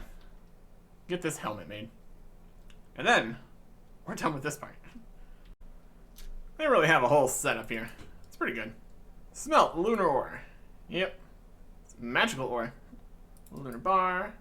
Smith here to make a lunar helm. There you go. Looks the same as all the rest of it. Just magic like that, I suppose. And now we don't need the pickaxe, or the hammer, or the spade, or this nature rune, I guess. Travel all the way back here again. And all the way back to the Neuromancer. Turn in our entire set of stuff here. It's gonna look great. A bit of running back and forth. That's okay. Hi, could you refresh my memory on what I'm supposed to be doing? Well, you need to be making your lunar clothes. I've got the lunar helm. Well done. I'll take that for safekeeping. I got the lunar torso. Well done. I'll take that for safekeeping. Trousers. Gloves. Boots. Cape. Amulet. Ring. Ah, you have everything. Good work. Now I'm going to give you some magic kindling from the first magic tree that ever grew. I shall also give you back your ceremonial clothes, which I want you to put on. Take hold of the lunar staff, pour your potion on this kindling, and burn it on the giant brazier in the center of town. If you've done all this correctly, you'll be transported to the land of dreams. Can't help you from there on. That all depends upon your understanding of yourself. Good luck. Thanks. Here we get 11 things in the inventory. Absolutely wild. Absolutely wild.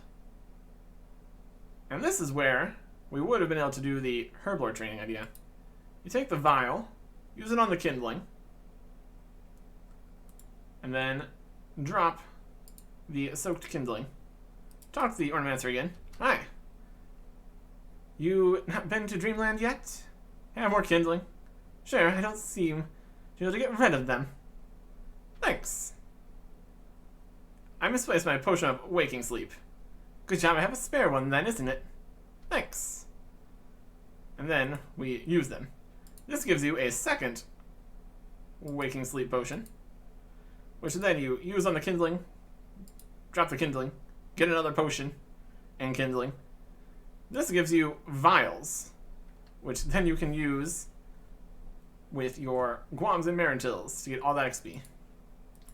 We don't have Guams and Marintils. And the process is a bit awkward. You have to keep coming down here to get the vials. They're like not bankable either, so... Or maybe they are, but we can't use a bank, obviously, so... Best we can do is get the XP that we got. Don't need another vial right now. We got the kindling. We need to put on all the armor. Lunar set. And a staff. The staff is a magic staff. Doesn't give any runes or anything. That's alright. Pop on Firebolt. Autocast. That's why we have all these fire runes. We have all these things in the inventory, which is less than ideal. The lunar armor here is actually pretty good. And now we can actually also wield the lunar staff, so that solves that problem. The lunar robes were originally not particularly good magic robes.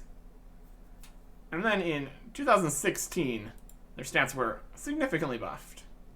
So now they are level 60 power equipment.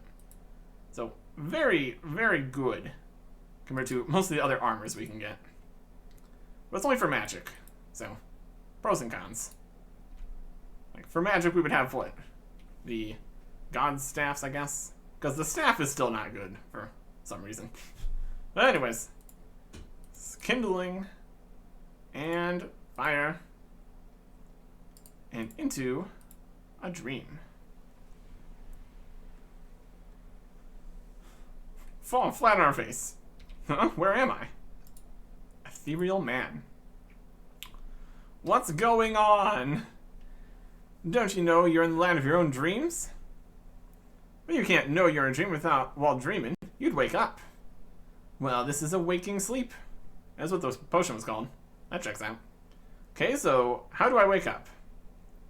Just use this lectern. It's the book of your life. All that has been and all that is, and blank pages for all that will be. You're reading this, you'll return your mind to reality and the conscious world. This all seems very deep. What am I supposed to do now? That's totally up to you. This is a test. It wouldn't be fair if I gave you the answers now, would it? I can tell you that there's a selection of tasks that you can choose from. I like to call them a game of chance. Communicating in numbers. Chop, chop, chop away. Where am I? The race is on. And anything you can do. This is the strangest place I've ever been. Then you don't know your own mind too well, do you? Good point.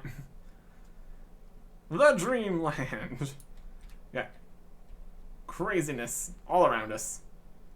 The lectern we can read to get out of here. But more importantly, platforms to go and do stuff. Step on the platform, get chucked into the sky, landing on our face again. It's a whole situation. Ethereal expert. This looks to be an interesting island. Oh, it is. Fancy a race. What? That's a bit sudden. What kind of race? I bet I can meet you to the other end of the island. I'll take the left route, and you can take the right. That doesn't seem fair. Mine's all curvy and yours is straight. Well, that's life, I'm afraid. It's never as easy as you would like. You have to take the path that's dealt. If you insist. You'll see. So how about it? Let's line up for the race here. Okay. Race time. On your marks. Get set. Go. Jump over the light here. Jump over the hurdle. Magic jump. Get electrocuted backwards. Jump. Ow. 77 agility. But does agility let you jump over magical hurdles in your mind? What a question. What a thought. Just floating through the sky. All the craziness. Running. Another hurdle. Just gotta levitate all the way over. Wild stuff. And one more hurdle. We're ahead. If we can just get over here. We did it. I won. No, how could you beat me? Very well. I'm just making the most of the abilities I worked hard to develop, that's all. True, a very important thing to remember. Now be gone. And we just get launched up into the sky again. As you do. As you do. I hope we don't take damage from all this falling. Ethereal man. Hi. Have you learned anything? Well, I found myself on a sort of race course, facing an opponent. He had a straight route to travel, but mine was weaving and littered with obstacles. He had it easy, and I seemed to have the hard route, but I still beat him. And what lesson do you suppose that teaches? I had the more difficult path to travel, but I was faster and wanted it more. I hurried through whilst he just walked. That shows a few things.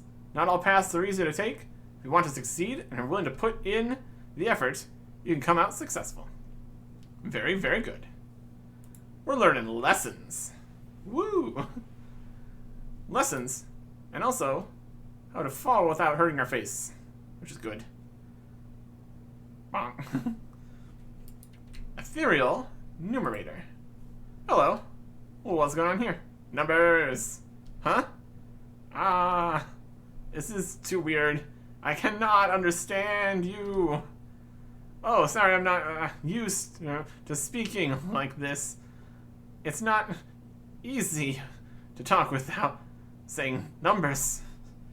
That's okay. So, what's the point of this place? I don't know. Fancy a game? Try and complete these sequences using the numbers around you. You have to tell you the next two numbers in the sequence. Okay. I can't turn out an offer in this place. 1 1 2 2 3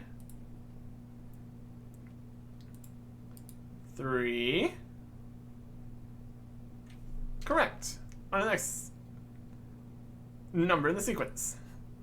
So far we have 1 1 2 2 3 3 4. That's it. You've completed one sequence. 4 more to go. 1 9 2 8 3. Correct. And then 7. Numbers, numbers, numbers. 3 more to go. 1 2 3. If you make the rules weird enough, you can make a lot of different sequences.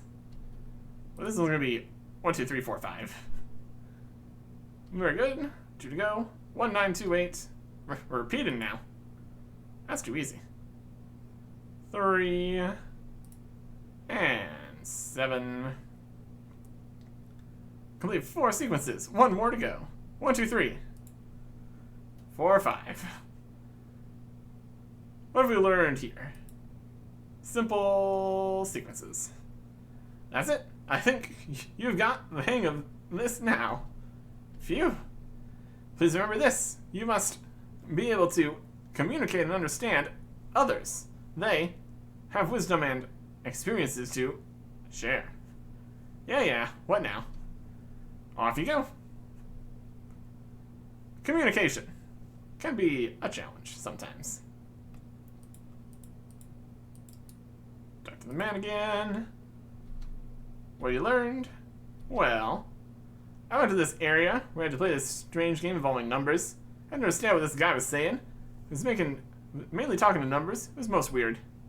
And did you learn anything from this? What do you suppose this part of your dream was trying to tell you? To me, it was about trying to understand someone else to proceed, I suppose. Exactly. When understanding others around you, communicate with your surroundings, can in turn learn a great deal about yourself. Something like that. Something like that. Stand on another platform. There's 6 in total here. And we're over here. That. Ethereal Mimic. Hello there. What's going on? Follow my lead. Oh, wait a sec. Who are... See what you'll learn, tee-hee-hee. You're not all there, are you? This is your dream. So what do you say? Suppose I might as well have a go. Follow. He's gone. Now to Ethereal Mimic. He went over here. He's doing an emote. So we do an emote. Cry. Well done. Now he's over here. Did a little bit of a bow kind of deal. Woohoo! For a little bit this was messed up because he was doing the old emotes. But now it's the correct ones. Do a bit of a jig. No, no, no. A dance. It's the old dance. Doesn't look like that. Not too often you use emotes. That's alright. Do a little bit of a wave. Nice one. It's back over here. Running all around. Thinking. I thought. Yep, you got it. You soon picked that up. You see how important it is to be able to communicate and relate with others? You can get a lot of knowledge from it. I see. There's a lot more to communication than words. Thank you. Okay, back you go. More communication. This time with gestures and such. Works. It works. Hi. Have you learned anything? Well, I found myself meeting a man that only seemed to interact using body language. I basically mimicked what he was doing. Before I knew it, what was happening. I felt like we were friends. It's all very strange. That's dreams for you. Must have been some logic behind it. Yeah, I think it was illustrating the importance of being able to relate to others. That a great deal of thoughts and emotions are shared between people. We learn a lot from each other, so I suppose friend relations are important. Seems about right to me. Continuing on. Next platform. It's running around. Getting bopped up to places. You would think, yeah, this is a dream, so we don't take damage from falling, but a bit later. Ethereal Fluke. Hello. Let's have a game, Hardcore Ultimate Ironman Artic. It's a game of luck, or is it? Haha. I'm scared. What? Look around you. You'll see a selection of dice. I'll call out a number. You must then roll over the dice to get the top faces adding up to create that number. For example, if I say 15, you turn over the dice to get the following numbers at the top. 6, 4, 2, 1, 1, 1 is 15. There are, of course, many ways to get 15. The dice are perhaps not all that random. Okay. Number 1 is 13. We got some dice. 5, 9, 10, 16, 17, 18, 19, 20, 21. We got way too many dice. Roll this one. Goes from a 6 to a 1. That's -5. That is a lot closer, obviously. 5, 9, 10, 11, 12, 13, 14, 15, 16. They're still over by 3. The dice are paired. 1 and 6, 2 and 5, 3 and 4. Next number is 27. That's quite a bit. Starts off with 1 of each. We got the same 7, 8, 9, 10, 11, 12, 17, 18, 19, 20, 21. So we need +6. We can accomplish that by adding a few more. This one would be +3. This one would be +1. This one's +5. So roll the 1 to a 6. Yeah, the 3 to a 4. Add some numbers. Next is 22. Start with 21. Just need to add 1. Next is 12. So that is minus 9. Do this one we get to minus 4. This one we get to minus 1. And one more. Bump. The non-randomness really does help here. 28. We need plus 7. Plus 5.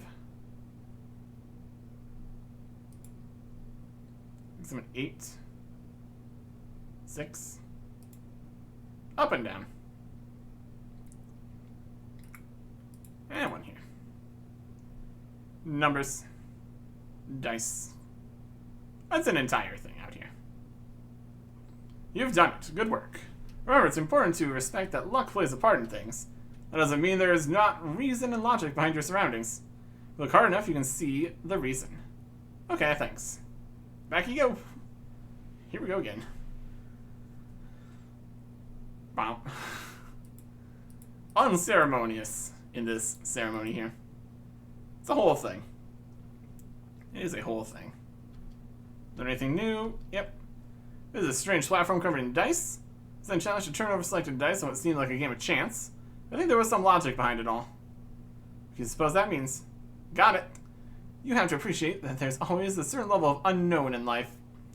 But there is always an answer. You just have to play the game and have hope that you'll succeed. Spot on. Alright. Go to this one next. Take another thrown into the sky. Talk to the ethereal perspective. Hello. Hello, young sir. You like me Troy's?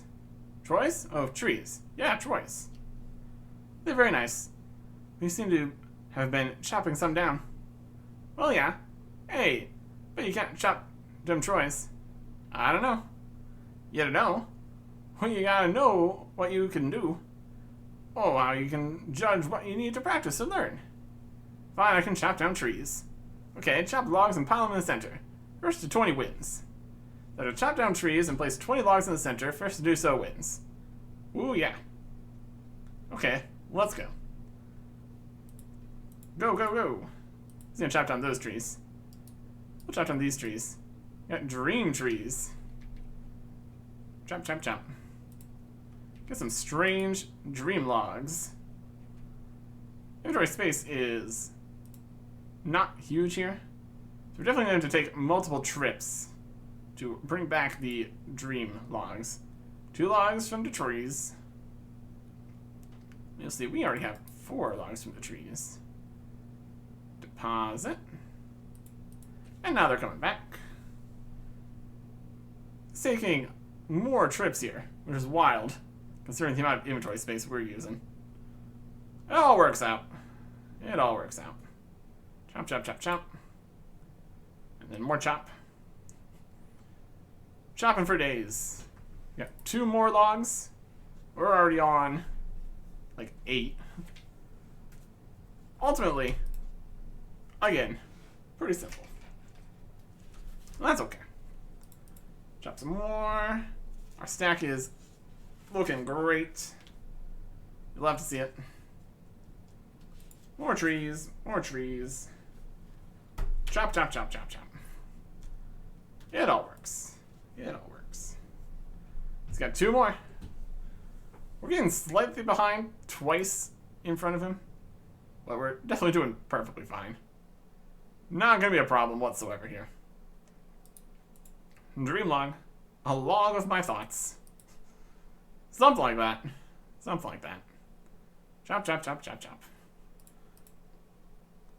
Iron axe is just fine. Don't bring your own axe. Could give you a bronze one. Whether or not a better axe is actually better at dream chopping is another question, isn't it? Doesn't make a huge difference. Chop, chop, chop, chop, chop, chop. Another set on the pile here. 16. We're almost done. You better hurry it up. He's got a rune axe. Scam. I had a rune axe once. Those were the days. 2 more. He's collected 10. We're at 18. I think we got this in the bag. What do you think? I'd say so. And the last log goes on the pile. Ooh, done. I see you do have good command over your abilities. Thanks. Remember this? You need to know what you can do, so you know what to learn. Now off you go. And away we go. My goodness. Talk to the guy in the middle. Learn anything? Well, I learned an area where I had to cut down trees as fast as I could. I had to do it against another man, and he kept asking me questions on what I could achieve. Any thoughts on this and its meaning? It's tricky. He was showing the importance of being able to know your own abilities and having confidence in them. You need this to beat opposition in whatever form that might present itself. I'm very impressed.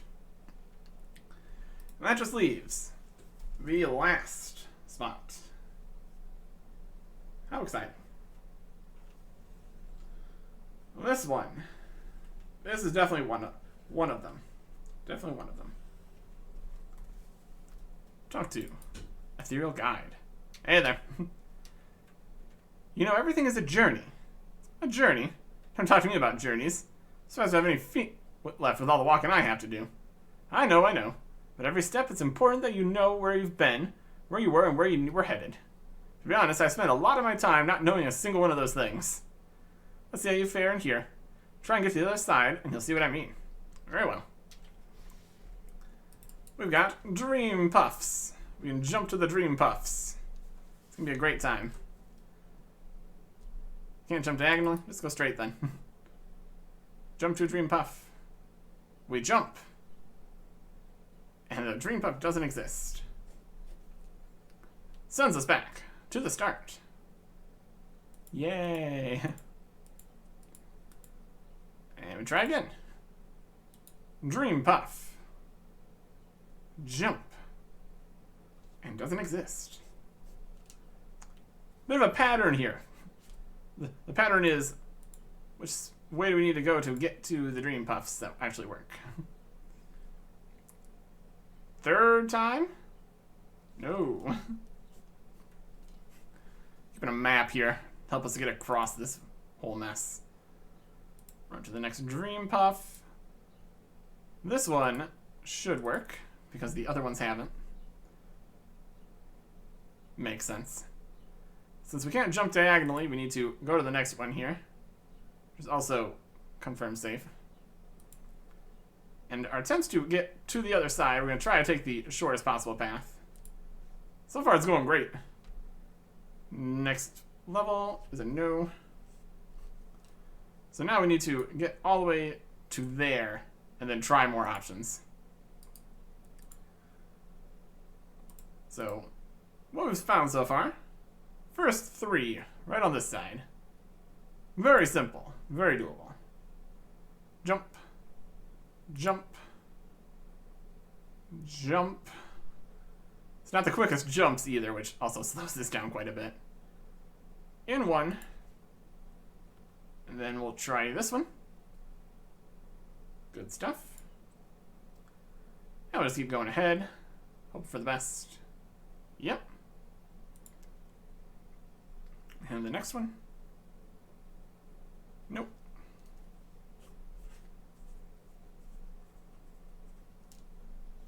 Got a good path going here. Walking here, not the quickest. We could click on the platform to move faster. Get this done here. Now, since we can't go forwards there, we need to go to one of the sides again. So it's either going to be back to the edge or further in towards the other side. Probably both are just about as likely, so doesn't matter which one we do. We'll get information whichever way we choose. So if we jump to here, that one doesn't exist. So we just need to go back to the edge again. And that gives us information on the next one, too. Because we can only go a certain way here. Only so many options. With any luck, could just be continuing straight on and getting this done. A bit of process of elimination here. As long as you remember which way to go, you can get stuff done. Jump. And another jump. And another jump. Then back this way. Kind of just running around this one. If we could do a double length jump here, that'd be fantastic. Would really get us going here. Now we're going to gamble on this one here. Nope, not that one. And now we need to go back again.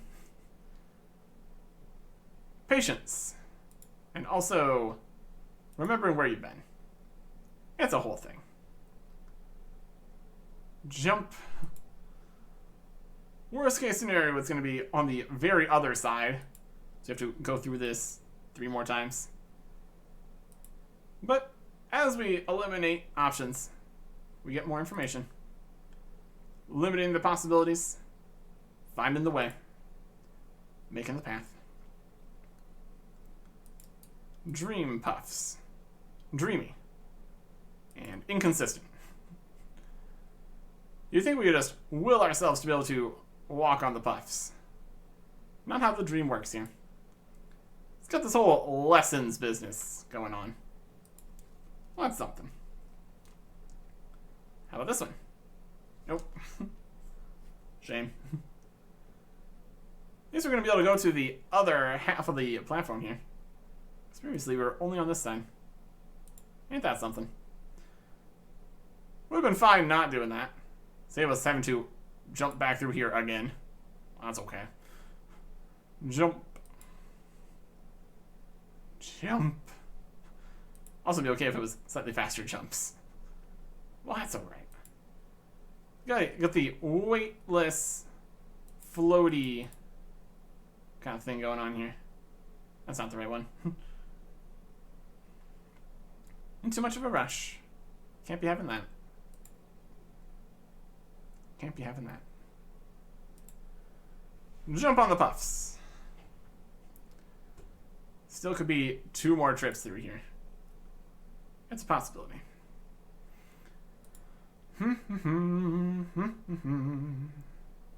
Jumping forwards. Make sure we don't go on this one this time. So actually make it to where we need to be. Jump. And now we go around. And then we go around this one too, essentially.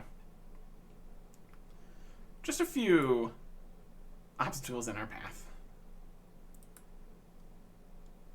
Also jumping over the obstacles. So, very similar to the other one, I suppose. It all works out. Let's see if we can be done. Or if we need to go to the final destination. Yeah, there we go. Well done. So tell me, what have you learned? I think I understand better now. It's very useful to be able to remember where you've been, where you are, and where you're headed. You need all 3 to progress. Unless I worked with trial and error, which you do sometimes have to do, I suppose, when looking into the future. This future is undecided. Very deep. Excellent. I'm glad you learned something. She'll send you back. Away we go. One last time here. Alright. Very good. Very good. Run around. You learned anything? Well, we went to this place with loads of platforms. I had to jump across them, but some of them weren't real, and I fell away as I stepped on them. I had to remember where I was on the grid and recall the route I was taking. Interesting. Do you have any interpretations? I suppose there's a great deal of importance in knowing where you are and where you're going. Having goals and remembering your past helps to make the right decisions. Bingo. That's it. You learned the 6 core lessons. Make sense of others to understand yourself. You must be able to relate to others. You must be able to use your abilities to progress. You must be aware of your past and present to help you in the future. You must harness your confidence, and you must appreciate the unknown. Excellent. Now what? There's one more challenge you must face. Can't tell you what to expect, you're still being tested. Would you like to face your final challenge? Of course, I'm ready. The final challenge. Here on an island, got another chop a dream tree, but mostly it's me. And me is coming to attack me. But we're going to attack me with fire. Me's just over there. We defeated me. We've been teleported for some reason. Here comes me. Let's see if we can get some chance here. Are you me? Am I you? You did. He's got a lot of different things he can say. It's very funny. Me has all kinds of dialogue, like, are you me? Am I you? Leave me alone.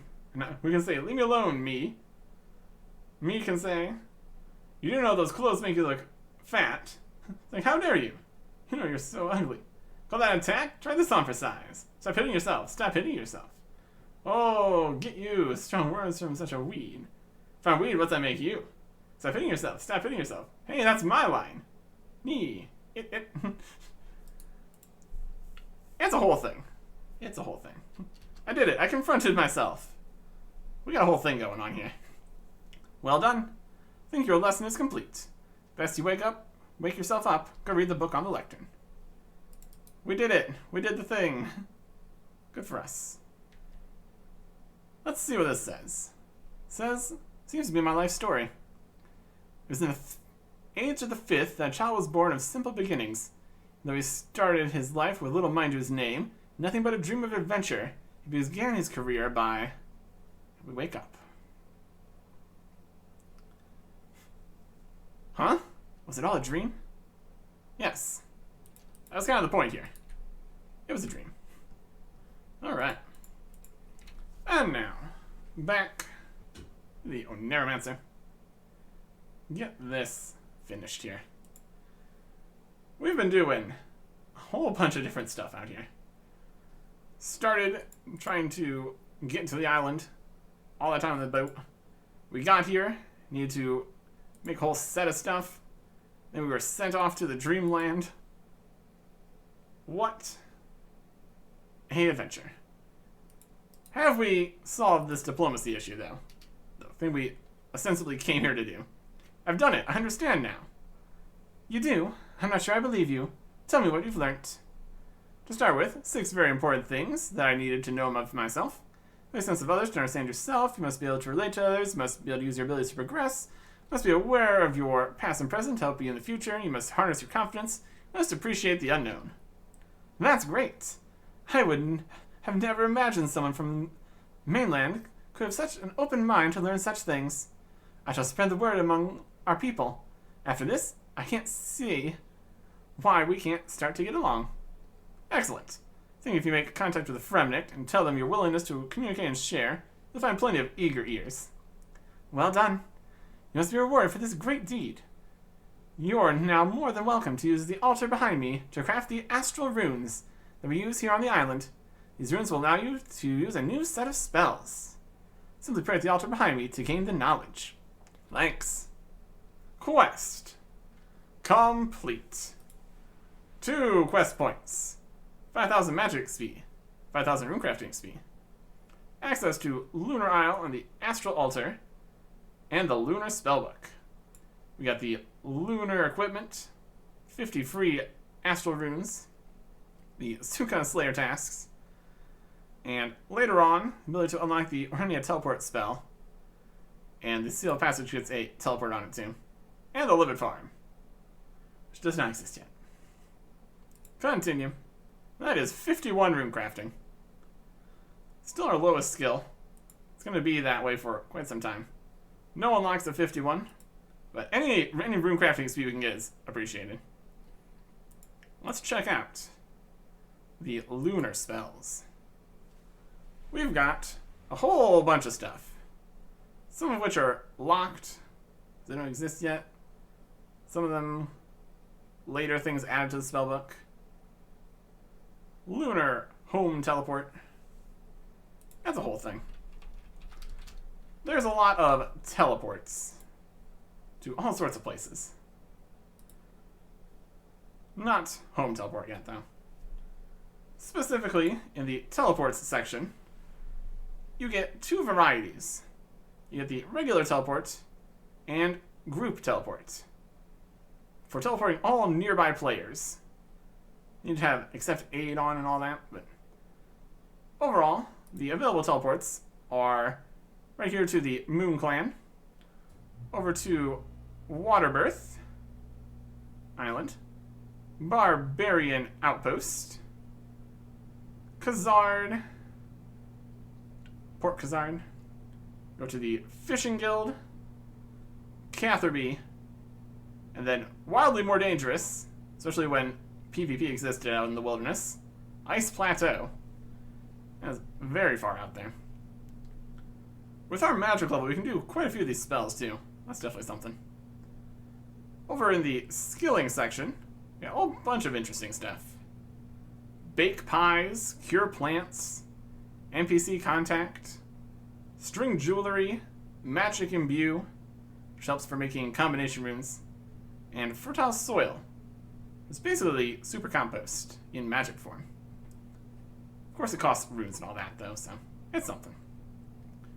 Then some combat utility things. Cure other of poison, cure me, cure the entire group, heal other, vengeance other, which is a spell that the next time they get hit, they reflect 75% of that damage to the attacker. And vengeance for yourself, so you can recoil damage and heal the entire group. The heal spells are interesting because they consume 75% of your health and give them to other people. It's pretty wild. There's also a few more that are in here. Originally there was Stat Restore Potion Share and Boost Potion Share, combined later into just Potion Share here. And Energy Transfer was removed with the evolution of combat, even though special attack energy is a thing again. Not a thing anymore. Ultimately, a lot of different teleports to slightly different places. And maybe if we made a whole stack of house teleport tabs, we could be on Lunars or Ancient Magics or something. Not too necessary, though. And the last thing to think about here is all of this lunar stuff. I see that's not really what I want to do. We get the lunar equipment here. Put on our Ring of Life again. With the lunar equipment, eventually we'll be able to put these in a good place. But for right now, we need to destroy it. And the Oneiromancer can help us get another. Specifically, we can purchase the equipment back from her. How are things going? Well, hopefully a lot better now that you've initiated the calm between the Moon Clan and the Fremniks. Remember, if you want to use lunar spells at any time, praise the altar beside me and you can modify your knowledge. I've lost my lunar helm. Oh dear, good job, I preempted you. But it's going to cost you 15,000 coins. No thanks. Various prices for all the pieces here. Maybe we can get these back when we want to do some magic. By far our best magic gear we could get, so totally worth it. And even more importantly, we can get the lunar staff back in the same way. So if we destroy this, we don't need to go back to Entrana to get to the Draman tree. We just need to come here and get a lunar staff. Well, that's great. Might just go sell these astral runes, make a little bit of money, and continue spending all that money on construction. See how much further we can get. We still have a few million coins. And then, continuing on, next time, goodbye.